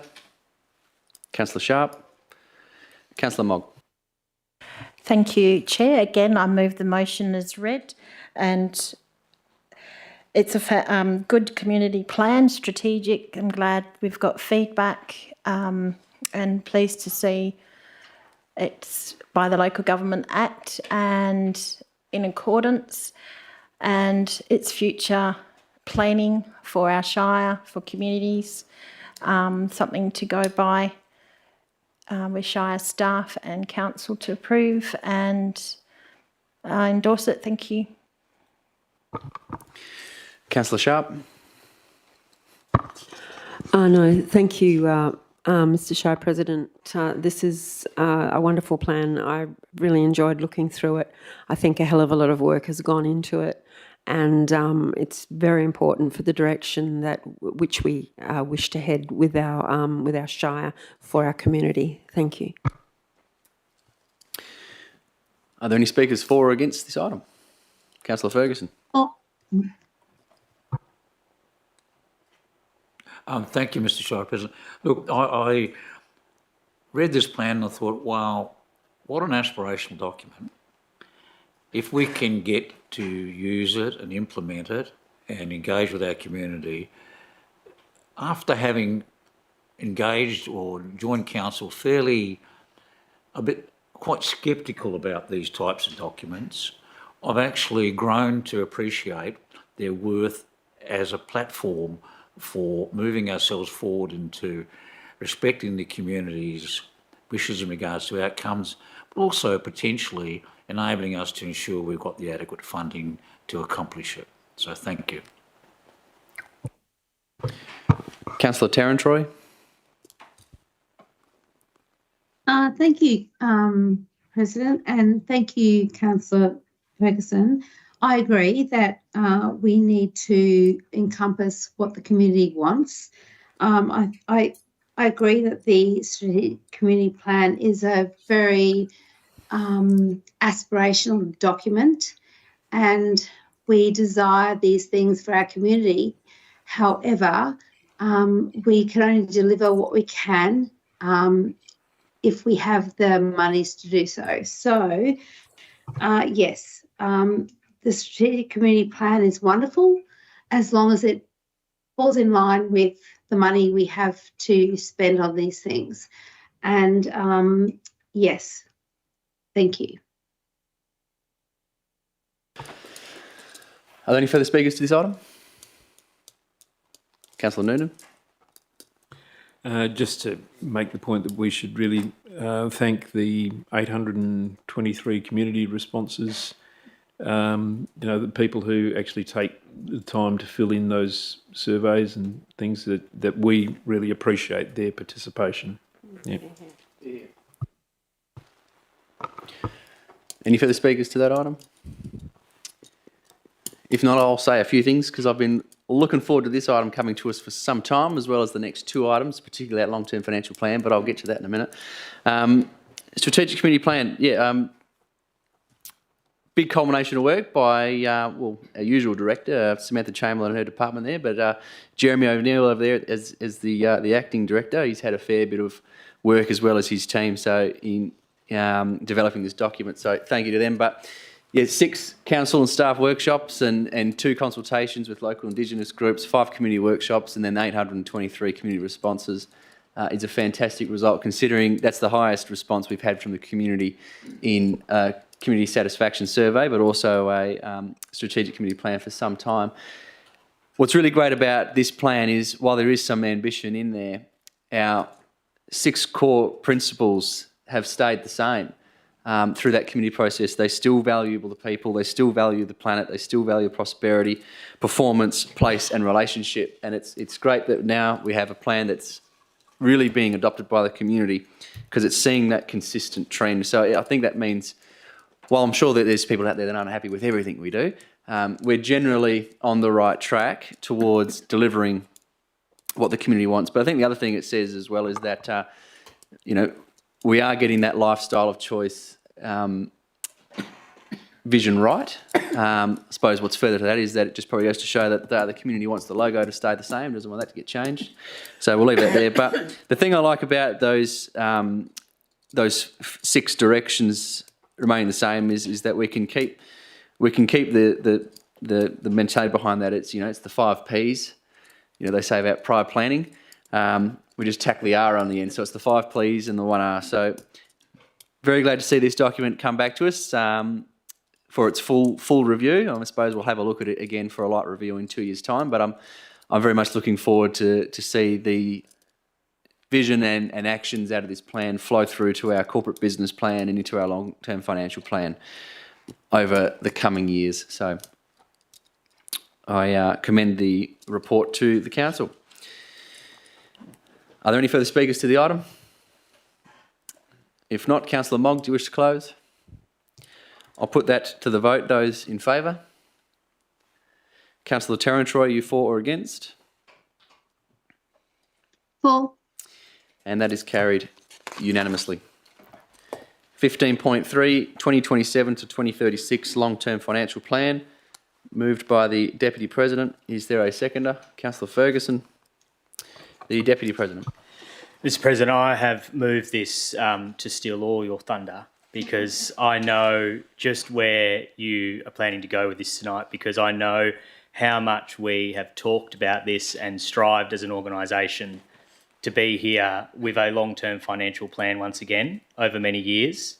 And there's no doubt that it's been your guidance and strategic vision, along with the team at this table and the director who's not with us this month, that has led us here. And I'm going to coin this as our $130 million plan for our future, because it is a very ambitious plan. Is a very ambitious long-term financial plan, and I think it represents a lot of the hard work that has had to come together to get us here. And we know that it hasn't been simple, and we know that it's been a lot of work. But look, just quickly talk about what's in there. I mean, it's actually presented quite well. It's not very hard to sit there and actually see all the fantastic initiatives that are highlighted through the program.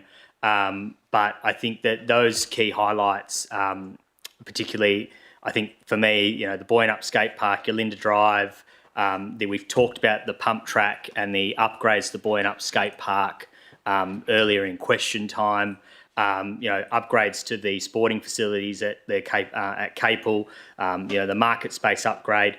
But also, I mean, don't know whether it's saying that things maybe move a bit slow, but things like the surf club have been a part of our plan for many decades, and we've seen interim measures. But the truth is, in this long-term financial plan, this is the realisation of the full potential of that site for the Dale Up Surf Club, and that is a goal that we should stick to. I know we talked about sporting facility and future sporting places as well, and I mean the big one in this plan is that new Dale Up new South Dale Up Sports Precinct, and we know that with the subdivision plan there, the structure plan down there, that there is still quite a lot of development to happen on those areas near Harewoods Road. So. But I think what stands out is just how heavy this LTFP is on community infrastructure. I mean, they are all community focused, and I've actually I've been one of those critics over the process with, I apologise to the acting director of our Sports Paces plan in how ambitious it is. Not that there's any wrong priorities, but just how ambitious it is. So I actually take a lot of confidence in having seen a very ambitious plan that I've been sceptical of over the years for just how big it is, actually sort of see some of those key items fall into an LTFP, and actually you start to see for the very first time that these are achievable if we remain disciplined and we stay on course. And so I think that, to recognise the work that's gone into that, into the development of that that's come into the LTFP, and I mean, and that's the key thing, is actually finally seeing a lot of those projects across 10 years and how we intend to manage the financial management of the organisation. And I saw the 8% yield point there, and I really went, you've got to justify that. Like that's a lot. And we're talking 8% yield here. We're not talking about 8% rate rises. That's not what we're talking about. We've had this argument time and time again about what yield is, and I'm happy to explain it again. But when you actually look at that financial modelling over the last 10 years, and I think I said in the briefing, I think Councillor McCleary and I, with Councillor McCleary's little vacation in the middle, we'll call it, actually seeing the very first set of rates that I set on council to now, and seeing that, and the few bumps in the roads, obviously, up and down for various reasons. They seemed like they were the right decisions at the time, and council made those decisions. And so if council made those decisions, they'll always be the right decision at the time.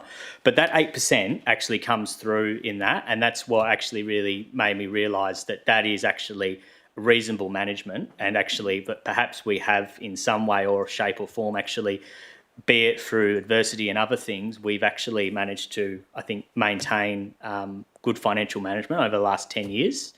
And I hope that we'll continue to have strong financial management, perhaps with a few less bumps and curves and other things. But, this is what is really hard about the LTFP, and is the fact that however many the number one enemy to a long-term financial plan is politics, because this table changes, this organisation changes, and it is just so important that we have this plan now, and that as an organisation or as a council, we just remain very disciplined. I think any distractions can really set us off course, and you can easily start to spiral away from an LTFP. And in saying that, there's a couple of things I just want to acknowledge around sort of what I think we need to be working on next. And there's a couple of major strategic projects that I don't think really come out through this document. The agribusiness precinct is one of them, and the future of what we have to do with waste, because we really acknowledge that those two things are going to be major. Not so what challenges, but they are. We're going to be faced with major decisions and funding implications in those two areas in the future. But I do acknowledge that it is difficult to really incorporate them into the LTFP at the moment when, you know, there is work still to be done on the agribusiness precinct, and there is work to be done on what that waste strategy looks like. And is that infrastructure? Is it major infrastructure development? And do we need to incorporate that into our next 10 to 12 years? But also, I just want to recognise, though, in saying that a lot of that work comes out through the CBP. So a lot of that preliminary work, design, planning, investigation, consultation, I respect that is actually there. That is part of our CBP, and that work is underway. So I think in that, and just the last thing is, and this will come together, I think, but the one thing now to do, I think, to improve this document moving forward is just the development of the programs of work. So like there's some of our program of works, we've got 12-month forecasts, and others we've got 3, and others we've got 5. You can see that start to play out within the LTFP because you've got relatively detailed year 1 and year 2. But by the time you get to that year 10, you're looking at paths and car parks, and you're looking at, some sort of, modelling or interpretation of what we think we're going to need at that time. And I think what we need to do now that we have an LTFP here that we can work with is we still need to focus on developing out those programs of works. We still need to aim to get those program of works to at least maybe 5, all of them to 5-year programs. And then that will just fall into this LTFP. And that to me, once that's done, that will have fleshed out our long-term financial plan to a point that I think we have very good vision and very good oversight on what we need to do to remain financially responsible in the future. So the $130 million plan for our future, Mr. President, I'm very proud that we're here. I'm very proud of the content that's in here, and I'm very proud of the initiatives that we've included. And I know that waste and other things are going to come up.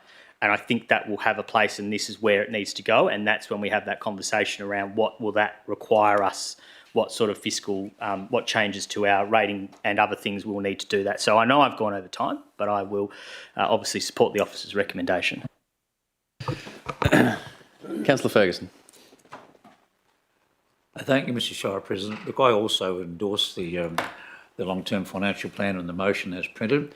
I do note, and Councillor Ciano has very appropriately referred to it as a $130 million plan. It's actually 130.5, but anyway, we won't get too pedantic about that. I also do note the sting in the tail, which was going to require enormous discipline as we go forward, and that is the described as the New South Deli Sports Precinct, nearly $27 million. Now, in order to fulfil this plan, we are going to require discipline, and it will be interesting to see how successive councils manage that particular process. I also do note with great interest that the figure of 8% has been floated around, and without wanting to challenge a particular councillor on his previous comments in respect to this particular number, or a number that includes both the rate rise and the yield, let's just say that sits on the table as a reality that we have to deal with if we're going to implement this. This is not my wish list. This is the staff recommendation based on the substance of what we've incorporated in the long-term financial plan. And I have no doubt, as time goes on, there'll be changes. That's the nature of the beast. It's not something that's carved in tablets of stone, handed down from the mount. They are actually it'll be a live document, but it should be a document that encourages to maintain disciplined approach to these particular issues.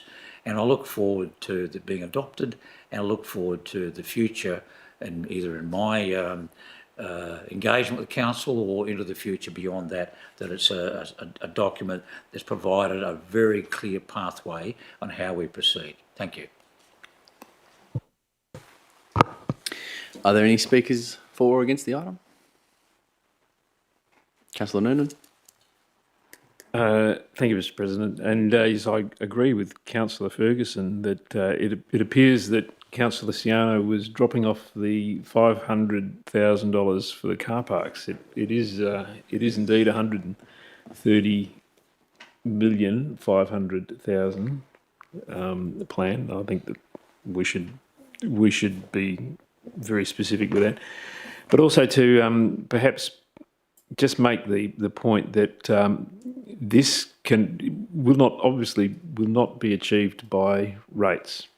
And so that perhaps allays some of the concerns that might be happening around the Shire, that it's not expected that all of this is going to be funded by rates. Certainly we have to make our contribution, but a lot of the particularly new infrastructure and some renewal of older assets is done through grants from both the state and the federal governments.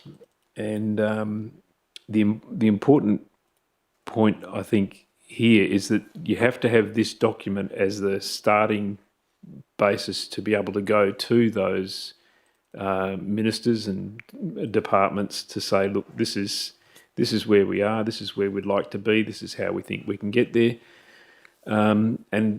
Just the importance of having good relationships as well with state and federal government members and departments, and as well, obviously, members, people in the opposition as well. Over 10 years, the governments tend to change, and so it's important to have these documents, but to also be able to have the good relationships to then instill the confidence in those ministers and departments that we need to do in order to achieve the things that we would like to achieve. So I think this is a very good start, and I thank the staff for all the work that they've done in preparing it.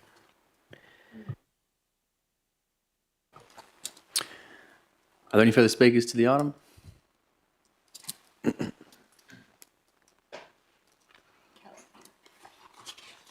Councillor Tarantroy.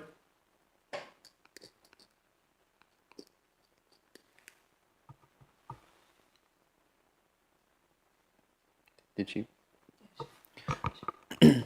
Councillor Tarantroy, you might be on mute again.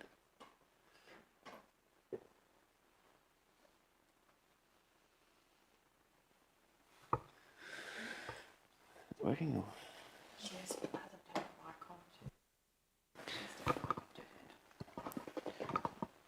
Councillor Tarantroy, you're not coming through. I think you might be still on mute.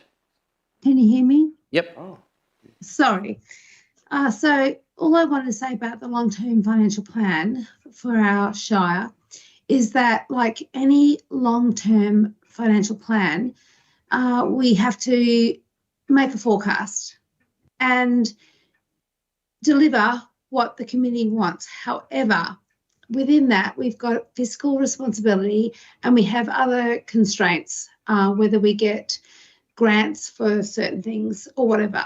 However, I value and appreciate everything that all the councillors at the table have said tonight about the long-term financial plan. However, it is a long-term financial plan. And, beyond 2-3 years, it will change. We all know that.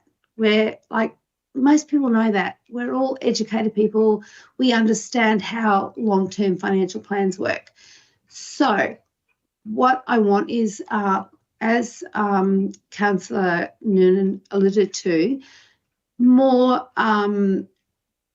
community involvement in that financial plan. And we do that. I know the Shire staff do lots of community consultation, and councillors attend when they can, which is wonderful.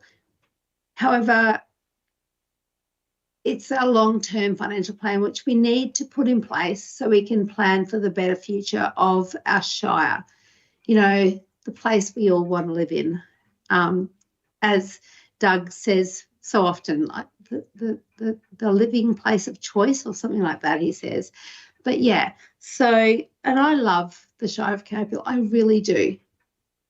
But we need to take this all with a grain of salt because it is only a long-term financial plan. Thank you. Are there any further speakers to the item? Well, I'll say a few things. I'll just need to correct it right now. It's lifestyle of choice. And I'll be saying it for a long time to come.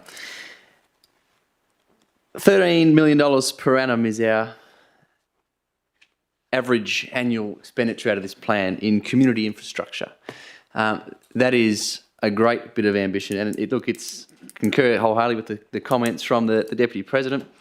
But this has been a long bit of work that Council has undertaken with the administration to bring back some certainty and some clarity to the community around what our financial vision for this local government is. And that's what I'm really glad to see return with this document, the refresh of our strategic community plan, and then the corporate business plan that we're looking at straight after this item. The financial discipline of this organisation is near back to where it needs to be. You know, the last few years have certainly been challenging in the economic situations, but also the need to review a lot of these documents.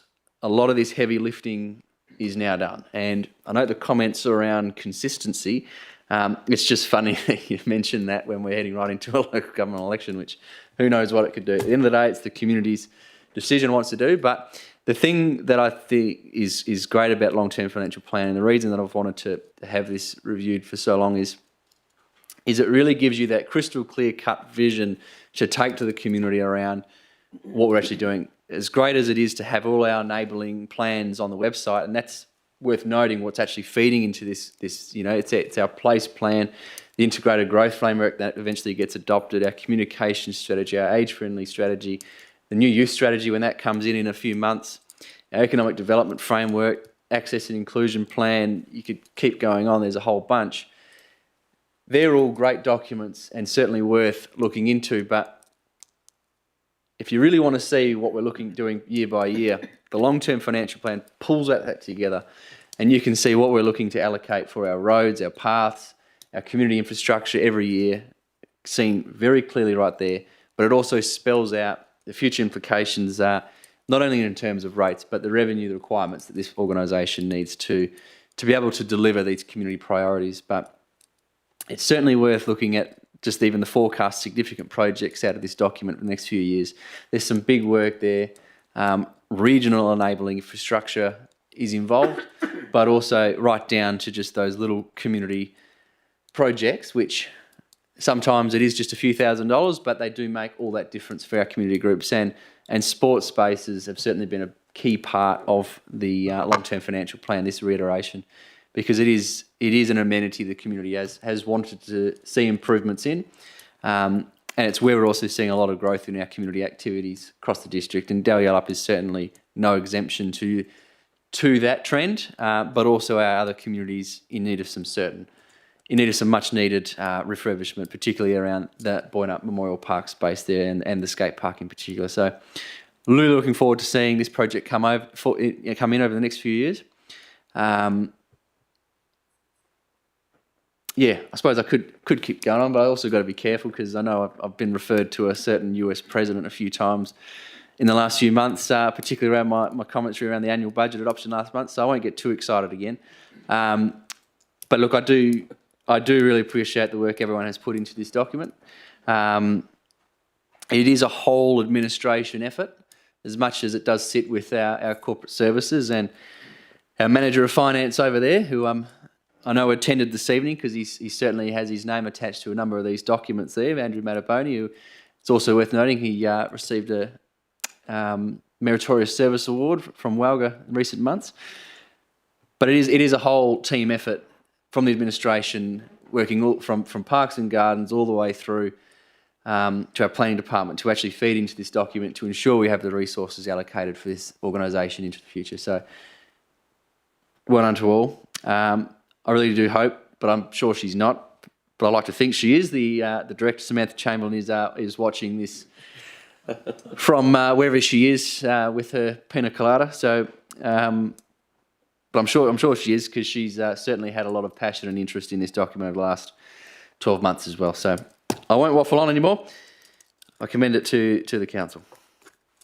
Are there any further speakers to the item? If not, does Deputy President wish to close? Council, I have to make a confession. I dropped the $500,000 because it wasn't as catchy to say $130.5 million plan for our future. So I did make a decision to drop the $500,000.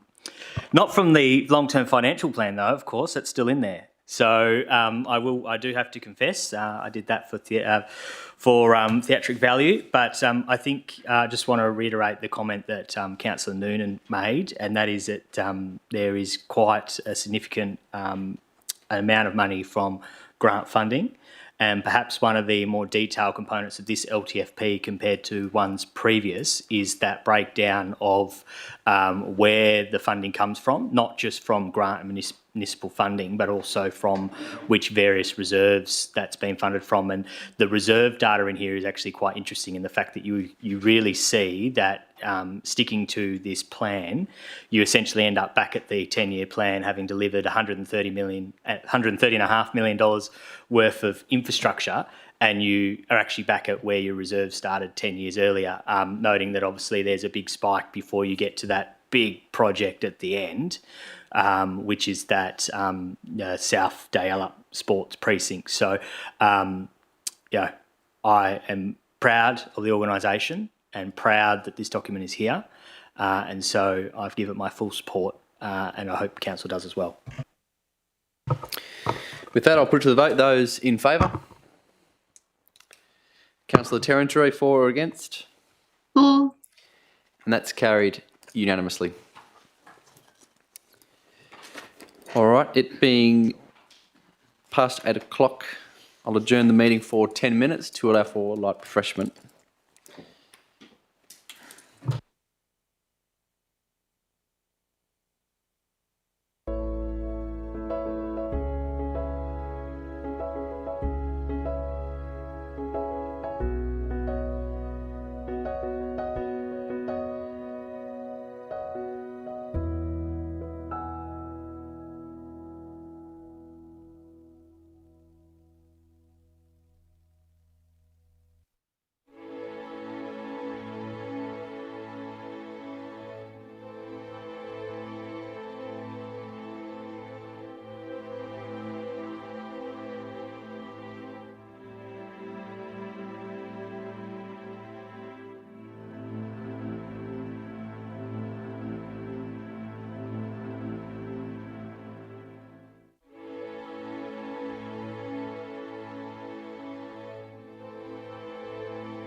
It being 8:13, I will reconvene the meeting.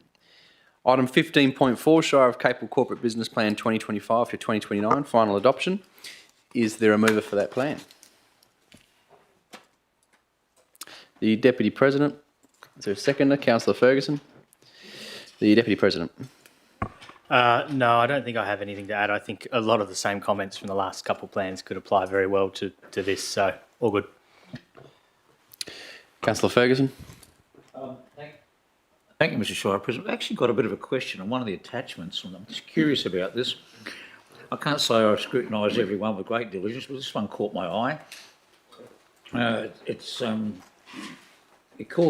heading Exec 19, Boyard Up Sales Yard Capital Redevelopment. Now, how does that work?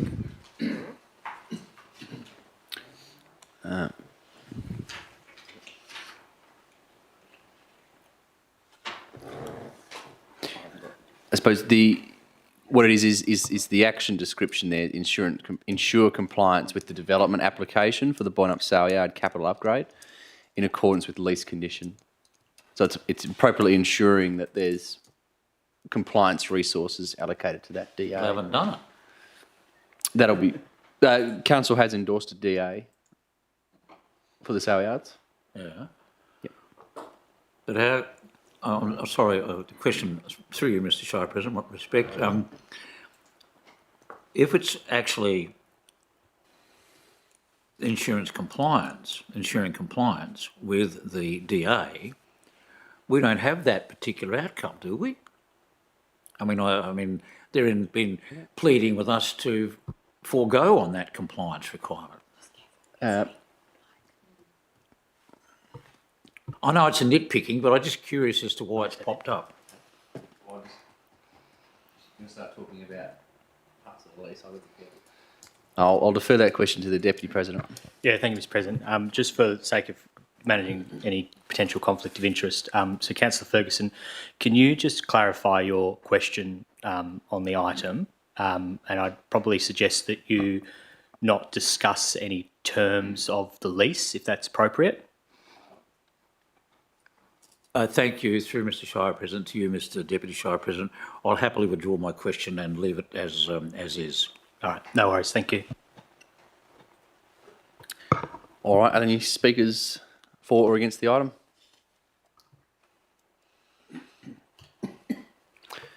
Not, does the mover wish to close? No, I'm fine. Put that to the vote. Those in favour? Councillor Terran-Troy, for or against? For. That's carried unanimously. 15.5, Minor Community Grant Scheme 2025 to 2026. Conflicts of interest have been declared, impartiality for myself as well as Councillor Mogg on 2 occasions and Councillor Sharp. Moved by Councillor Mogg. Is there a seconder?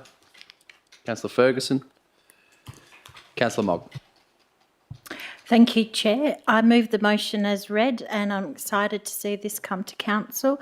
I have a love and a passion for community groups and understand their vital service they provide for their communities. Thank you. Councillor Ferguson. Thank you, Mr. Shire President. I totally endorse Councillor Mogg's comments and leave it at that. Thank you. Are there any speakers for or against the item? The Deputy President. Thank you, Mr. President. I just have to quickly say the Department of the Communities, our community team, must have done some fantastic advertising and community engagement on this round of minor community grants, because I do not think I've ever seen this many applications. So I don't know what was happening, or if someone's really been pushing this quite hard lately. But that's fantastic to see. That's a good comment. But yeah, no, I'm just really impressed. Thank you. Any further speakers to that item? Yes. Councillor Terran-Troy. Yeah, so as a community volunteer, there's been many applications, and I don't think that this pool is bigger than the last. I appreciate everything our community volunteers do for our community, and yeah, keep on applying for the grants.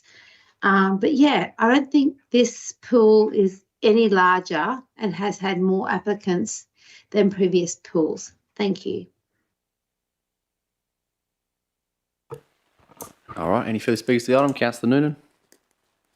Thank you, Mr. President. I think it's perhaps worth noting that I think 5 or 6 of the successful applicants are in one way or another related to horse or equestrian activities or groups, and I think that that's a very good thing. It's a very welcome thing, and I think that that's perhaps an aspect of our shire that we probably don't advertise as much as we should. You know, the home of a Melbourne Cup winner. There's not many shires in Western Australia that can make that claim. You know, the facilities that we have are excellent.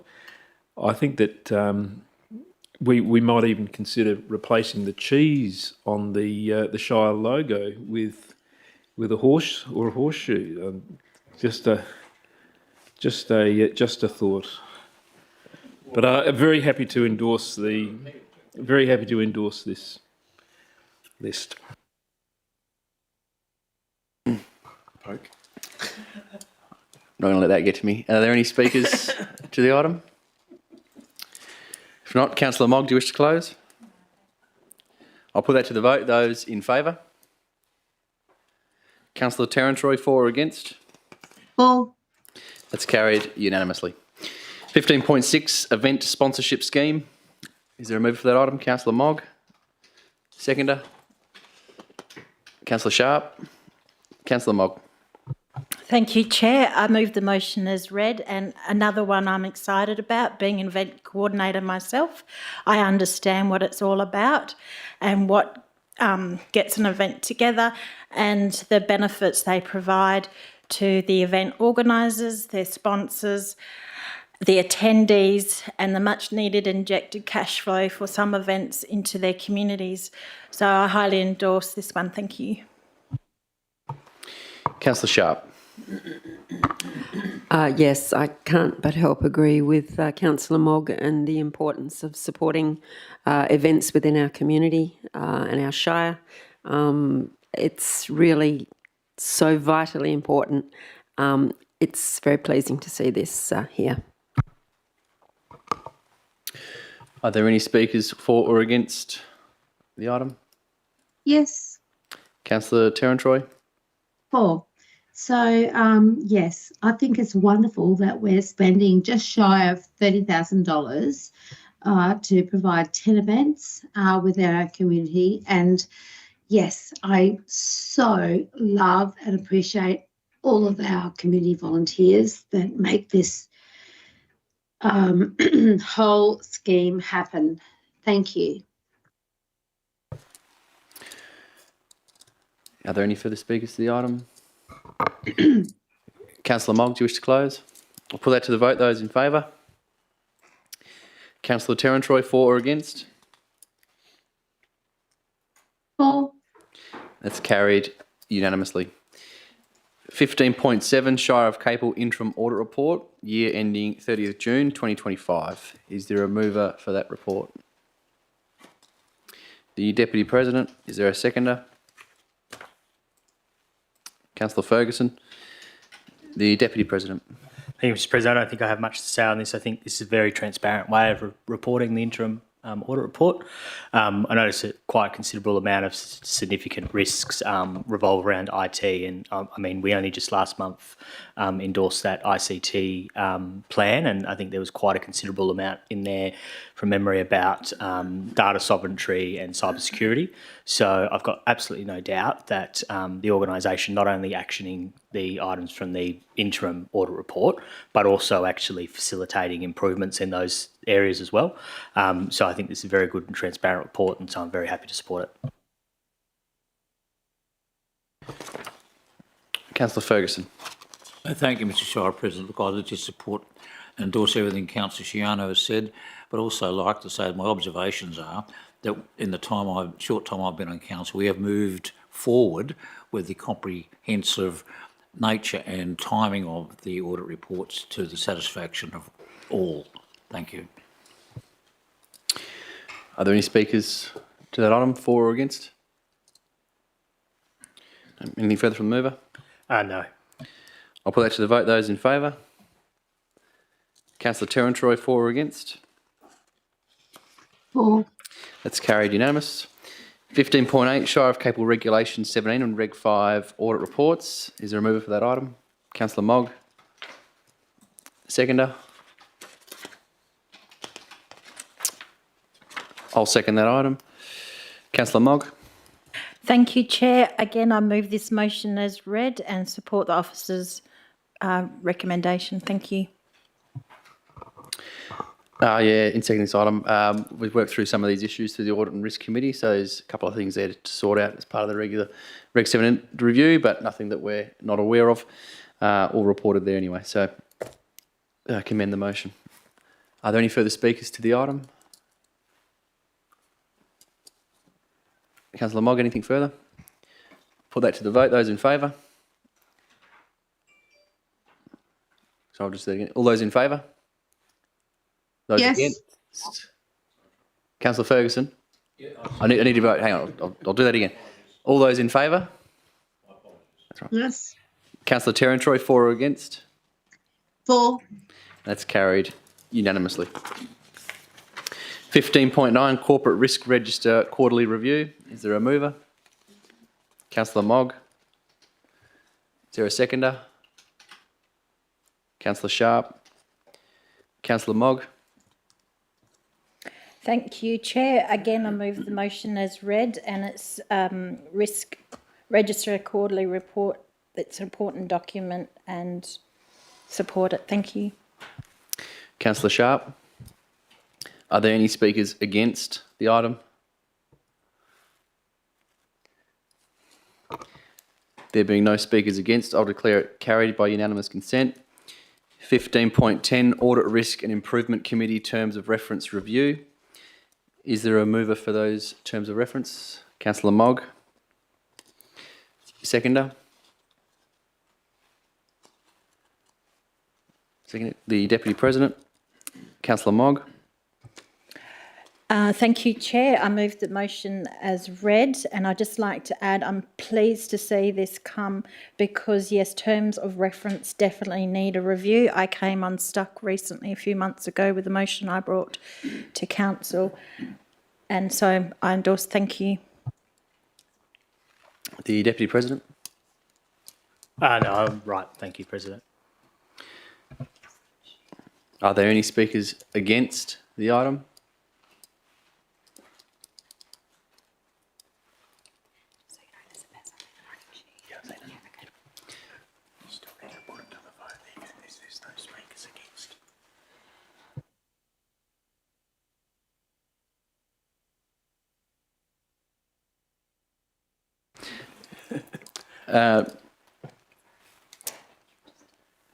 Does the mover wish to close?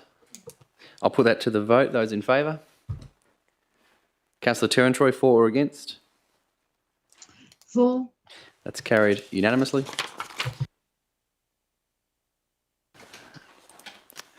15.11, Capel Coastal Subcommittee and Environment Subcommittee Terms of Reference Review. Moved by the Deputy President, seconded by Councillor Ferguson. The Deputy President. Yeah, thank you, Mr. President. So as the person who has the privilege to chair both of these subcommittees, just for some background, so both have met for the first time, and while I actually would say the Coastal Subcommittee terms of reference hasn't provided too many challenges, you've got to put these things out into the real world to test them and figure out where you have a few, issues here and there, but there were some significant problems with the environmental subcommittee terms of reference, which were sort of pretty clear when trying to run the first meeting, and the main one of those was was quorum. So quorum was considerably high compared to the number of voting members that were actually on the committee. I think there's 8 voting members and quorum was 7. In that instance, we had a full house, so we had quorum for that first meeting. So that is good. So there's absolutely no doubt that any of these meetings weren't run in accordance with their terms terms of reference, but it was just a formatting error that was left over, I guess, from perhaps some other additions or versions of that. So one of the significant changes is to update the actual quotas in both to 50% of the membership. So that's much more manageable. And the other issue, which particularly with the environmental subcommittee, was that so while the chair and the deputy chair of the Climate Change Adaptation Sustainability Committee are, through terms of reference, appointed to the coastal subcommittee, that same appointment process didn't exist in the environmental subcommittee. And so we just wanted to, I guess, have some consistency or uniformity between the two.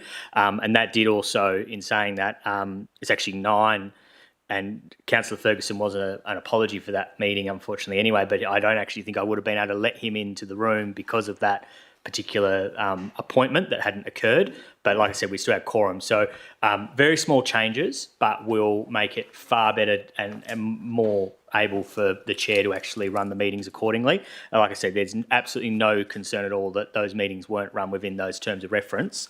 But the last thing you want is 2 people not to be able to come to a meeting and suddenly you don't have a quorum and you can't have your subcommittee meeting. So yeah, I'll put that to the vote. I'll amend the motion. Councillor Ferguson. Thank you, Mr Deputy President. I just endorse everything Councillor Shiano said, and I do apologise for not attending, but I was in E section of Bunbury Hospital with a certain issue, which I won't elaborate on in public, but nonetheless, be aware of Panadine.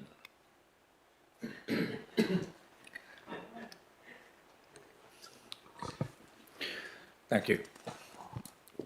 All right, are there any speakers to that item?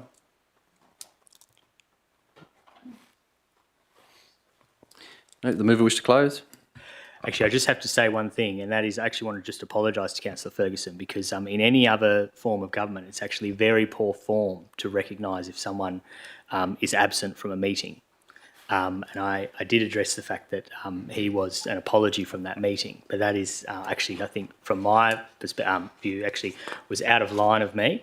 And I didn't actually know the reasons for that either. But in any other form of government, it's actually, most standing orders will actually say that you can never refer to the absence of a member from a chamber.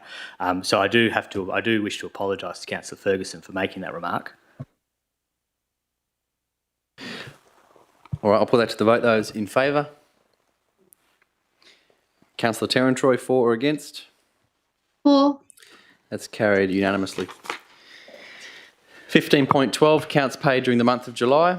Is there a mover for those accounts? Moved Councillor Mogg. Seconder. Councillor Sharp. Councillor Mogg. Thank you, Chair. I move the motion as read and support the officer's recommendation. Important part of running the business, and thank their diligent work and those who keep us accountable. Thank you. Councillor Sharp. Are there any speakers against the motion?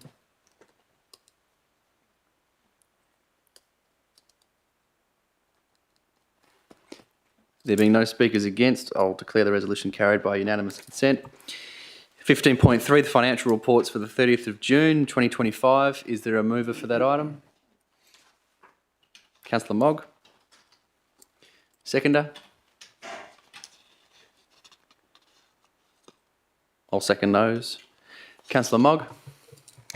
Thank you, Chair. Again, move the motion as read and concur with the officer's recommendation, and thanks for the work that gets put into this, running this business. Thank you.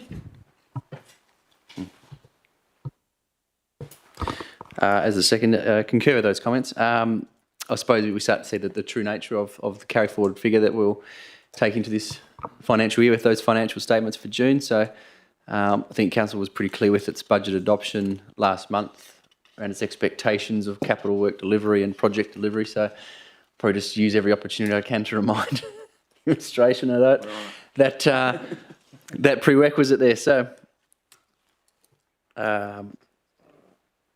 yeah, all right. Are there any speakers for or against the item?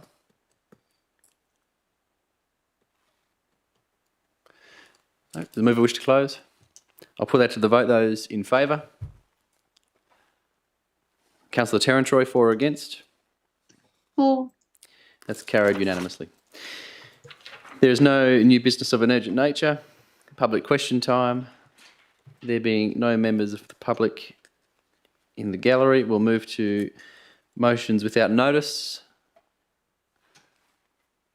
There's no motions without notice. Are there any notices of motion for consideration at the next ordinary meeting of the council? No. We now move to item 20, items for consideration behind closed doors.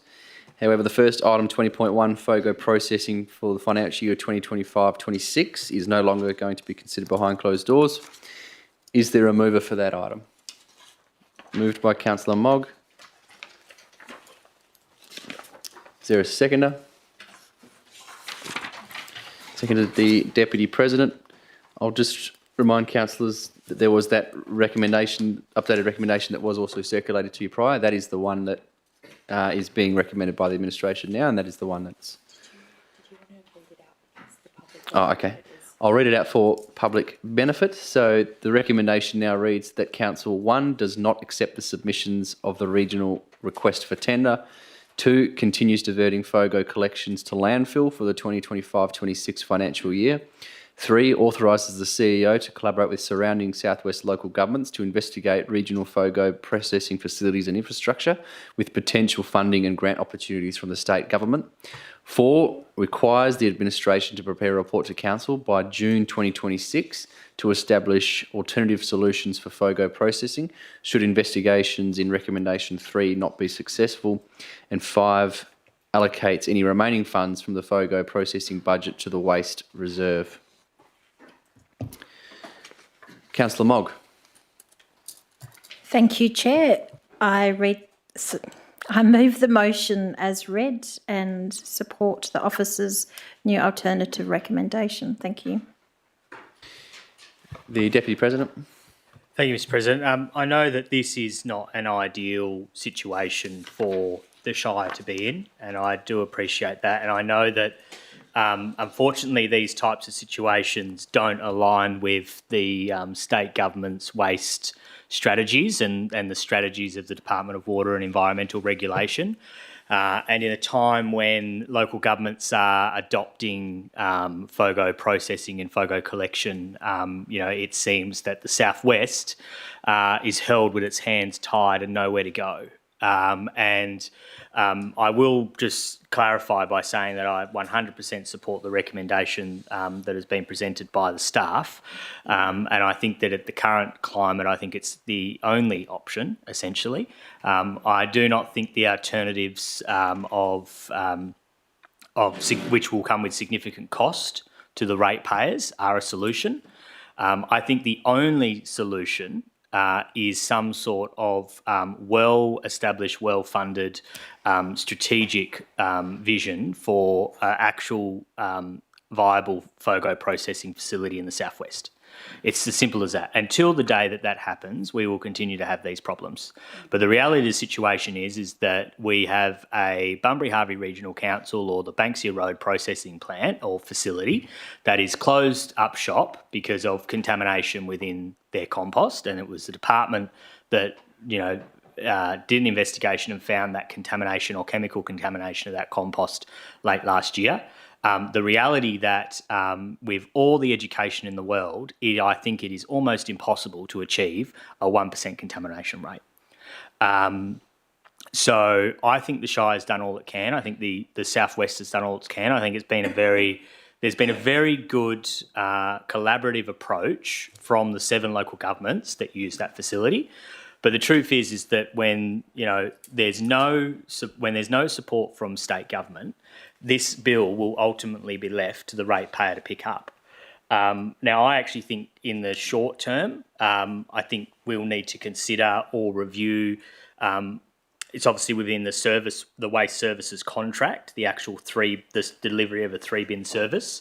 From this day on, we will be always taking a step backwards from the education that this organisation, other organisations have invested in FOGO.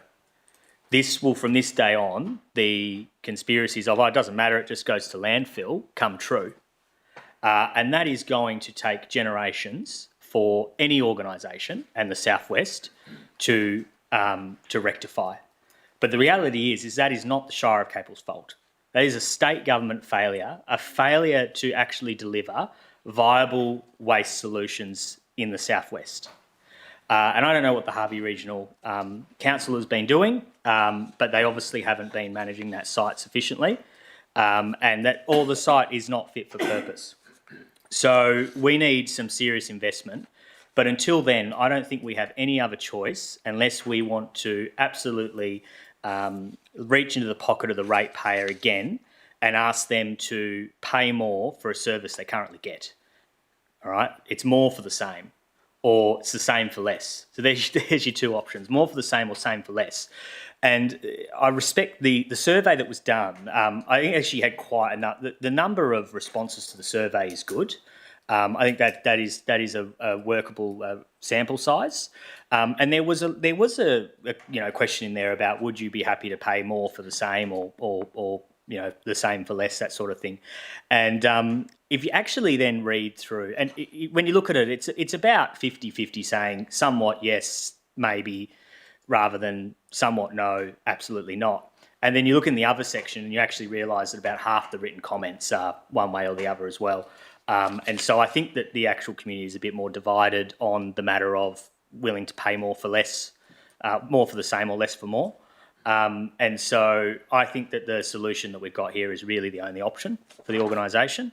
And like I said, I think that we need to now go back and review our waste services contract. I'm not entirely certain of the pathway to doing that, because that is a contract that we've, I think, signed into for 5 years. And we did that, and the question from Mr. Hastie's earlier around, joining forces to get best value for dollar out of these sort of tenders and processes. And well, with that waste services contract, you'd remember we went into that with various other local governments, and everyone had to sign up to get that value for dollar, which is still, again, was more than what we'd been used to. So, yes, I'm disappointed that this decision will mean that we will divert FOGO collections into landfill. Yes, that I'm disappointed that the Shire will deliver less for the same, but I'm more disappointed in our broader state strategy in managing waste. And I said it earlier tonight, I think this will be the next big issue for the Southwest. This will be the next challenge we have to overcome, is what we do with waste. And putting on a truck and sending it to Kwinana or elsewhere is probably not actually a viable solution. So, look, I'm fortunate. I know this is a hard decision for many. I know we all want to do the right thing, and I know the people here do the right thing. You're probably not the people who are contaminating their FOGO bins. I get that. So, look, Council, I support the staff's recommendation.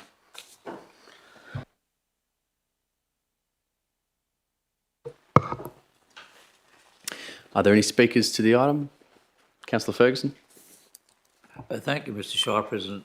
Look, I've listened very carefully to what Councillor Shiano has had to say, and I can't disagree with the basic premise, but I approach this with great reluctance, because the comment that to me is most telling is, even if there was an uptake from the state government and the collaboration from the various Southwest Shires and council local government areas to move forward on a new processing centre, it's going to take several years.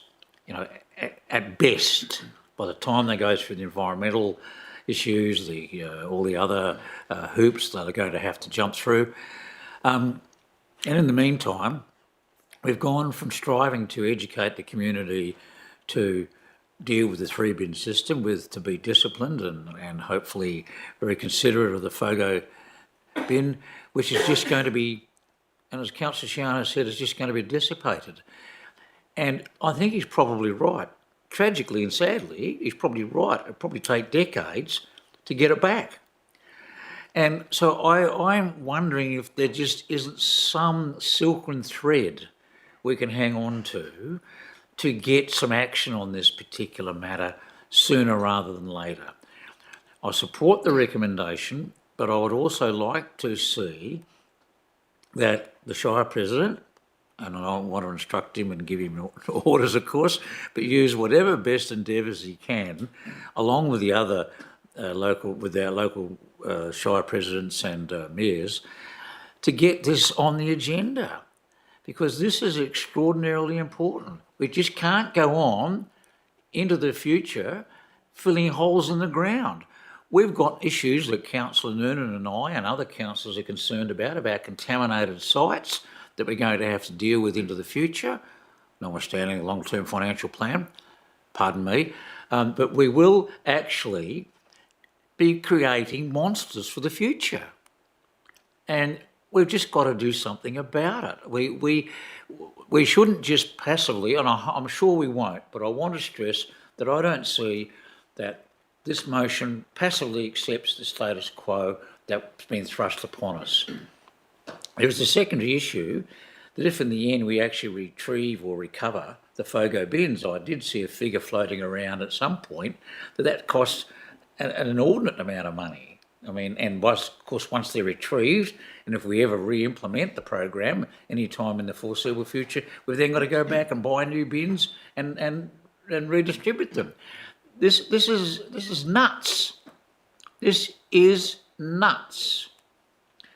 And all I can say is use whatever little bit of emotional anger, emotional passion I can to bring the debate and to stress to our Shire staff and to Shire President, Deputy Shire President, who walk the corridors of power.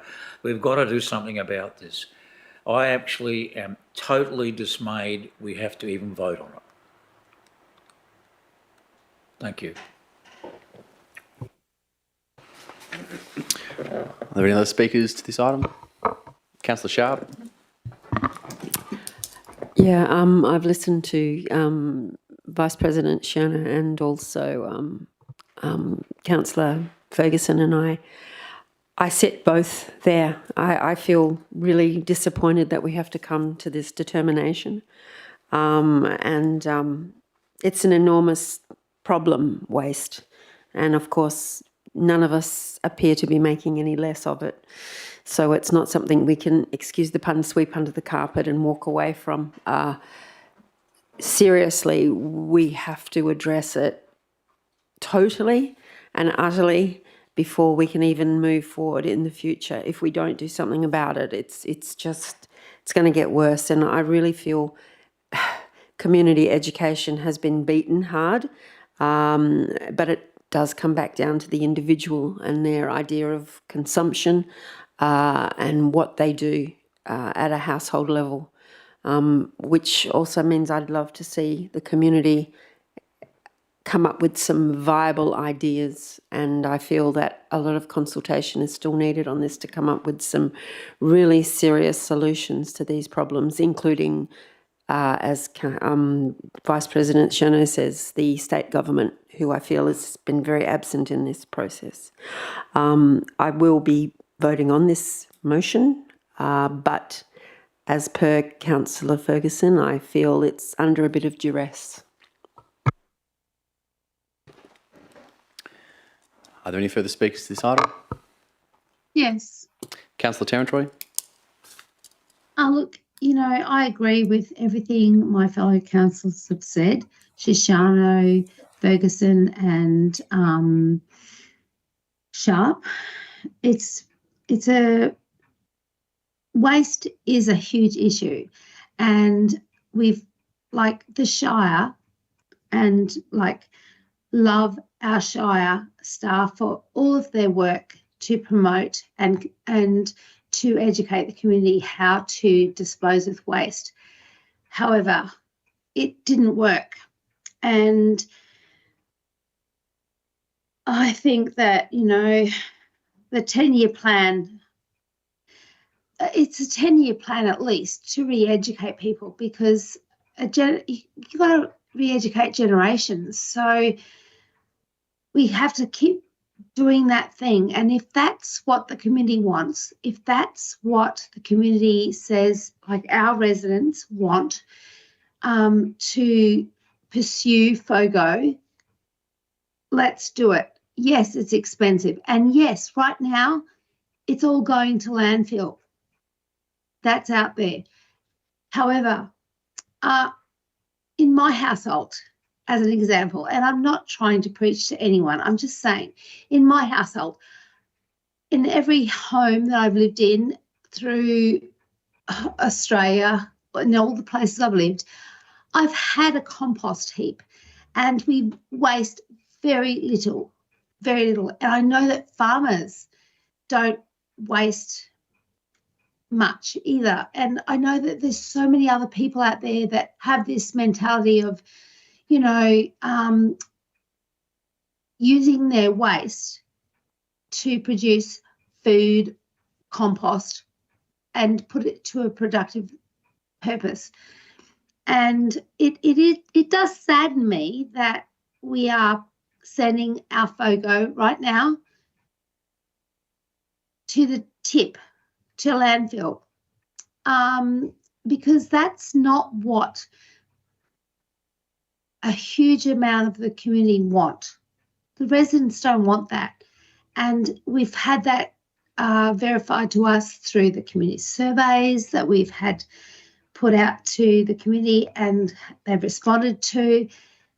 However, the Shire can only do so much. And as was said by Councillor Shiano, we are in a collaborative waste agreement with other shires. So we can't just make a unilateral decision on our own. So, yeah, it's a difficult spot for councils to be in, but people need to realise if they're not going to act responsibly and not contaminate the FOGO bin, then we can't do what the majority of the residents want. And it's a shame that a minority of people contaminate the bins, and that's what's happening. And in our Shire, it was actually more than a minority who were contaminating the FOGO bin. So, oh my gosh, wake up, residents. It just astounds me that people expect the Shire, our Shire, to solve problems that they're not a party want to help us solve. We all have to be a part of the solution. Otherwise, yeah, it's not a solution. If we're not all on board, it ain't going to be a solution. Thank you for listening. Are there any further speakers to the item? Yep. All right, well, I'll say a few things. I suppose I agree quite wholeheartedly with the comments from the Deputy President. The only thing I probably disagree on is his comment that this is the next challenge for local governments in the Southwest. I'd say it's the current challenge. It is the challenge. There's been talk about regional collaboration and working together on this issue. I can honestly say I don't think a single issue has galvanised the regional and local governments behind a particular issue so much as this one has. While we all might still have our own preferences for what our community would prefer, there certainly is a united call and united effort to have the state government step up and start actually putting some resources into the FOGO processing issues, because it's not just unique amongst the Southwest. There are metro councils that are even starting to face issues with processing and sorting this waste stream. And if the state is serious about its goals to roll FOGO out much wider across the state, but also those ambitions of waste diversion from landfill, it is going to need to step up to the plate. While waste is one of those core responsibilities for local government, when we keep getting interfered with by the state and Commonwealth with new regulation or lack of cooperation in certain compliance issues, we end up with the result that we see right now and Bunbury Harbour Regional Council having to turn waste away. That could have been avoided if there was just a collaborative approach taken between the operator and the regulator. That didn't occur, and now we're facing the reality of heavy-handed decisions, which has jeopardised an entire waste management stream. Councillor Ferguson mentioned the wish for a silk thread to hold on to, but that was your comment. I still think there is one with FOGO. I mean, if the end result of this is FOGO goes away for a few years, whether or not that actually occurs or not, we'll see. But I don't have this sceptical view of this being completely disruptive in the community, because from the waste survey we did with the community not less than 12 months ago, not more than 12 months ago, there was certainly a desire for FOGO, and there's certainly a large portion of the residents that value it and want to see it continue. So if FOGO does come back, I think that portion of our residents are still going to be there. They're still going to do the right thing. One thing that I thought the Shire should have been doing for some time already was bin tagging and inspection of those bins. The new fleet of trucks that was going to be rolled out and will still be rolled out for our FOGO collection was to have more electronic monitoring and of those bins as they're collected from each individual household. So we already know where the problems are, and right down to each individual household. The future of FOGO can work with waste waste contamination minimised through technology, but also the Shire taking a hardline approach to those who continue to contaminate the service. So I'm not concerned about that in any way, because there's a portion of the community that wants it. There's technology available to help us now. We'll be able to bring it in. The crux of this issue is, as I've mentioned, there needing to be more cooperation, not necessarily between the regional and local governments. We already do that. We're pretty united behind this. There's been group approaches to ministers, to ministerial assistants, to department heads around this issue. We're all pretty well singing from the same song sheet. And it's not just the South West region, as I mentioned, it's the metro area, but it's also the great southern councils and various others. So we need to, I think this is adopting this recommendation, which I suppose I'm sure is somewhat similar around the region. If enough of us adopt this, I think that really puts the regulator and the state on notice. The ball will be in their court as to the future of this service. They either work with us or we'll make the best decision in the interest of our ratepayers and residents. I think that's the simple truth of this factor, this matter. The dollars are one thing, but we can't just keep continuing to do the same thing and expecting the result to change. So that's where I'll leave my comments. If there being no further speakers, I'll hand the call back to Councillor Mogg. Do you wish to close? I'll put that to the vote. Those in favour? Councillor Terrentroy, you for or against? For. And that is carried unanimously. I will move that Council, in accordance with Section 523(2) of the Local Government Act 1995, move behind closed doors to consider the following matter. Item 20.2, extension of appointment temporary Chief Executive Officer, being that the matter deals with A matter affecting an employee, and C, a contract entered into. Is there a second for that? Councillor Mogg. All those in favour? Councillor Terrentroy, for or against? Sorry, for. That's carried unanimously. All right. I'll adjourn.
the decision council made was that council... Oh, okay. So you're all good to go? Yep. All right, now that council has returned from behind closed doors, I can confirm its decision was that Council 1, reappoint Mr Gary Clark as Temporary Chief Executive Officer for the Shire of Capel from the 1st of September 2025 until the 30th of April 2025. 2, authorise the Shire President to finalise and execute the Temporary Chief Executive Officer employment contract and accompanying letter. And 3, authorise the Shire President to endorse and affix the common seal to the Temporary Chief Executive Officer's employment contract and accompanying letter. There being no further business on the agenda this evening, I'll declare the meeting closed at 9:23. Thank you very much, everyone, for your attendance.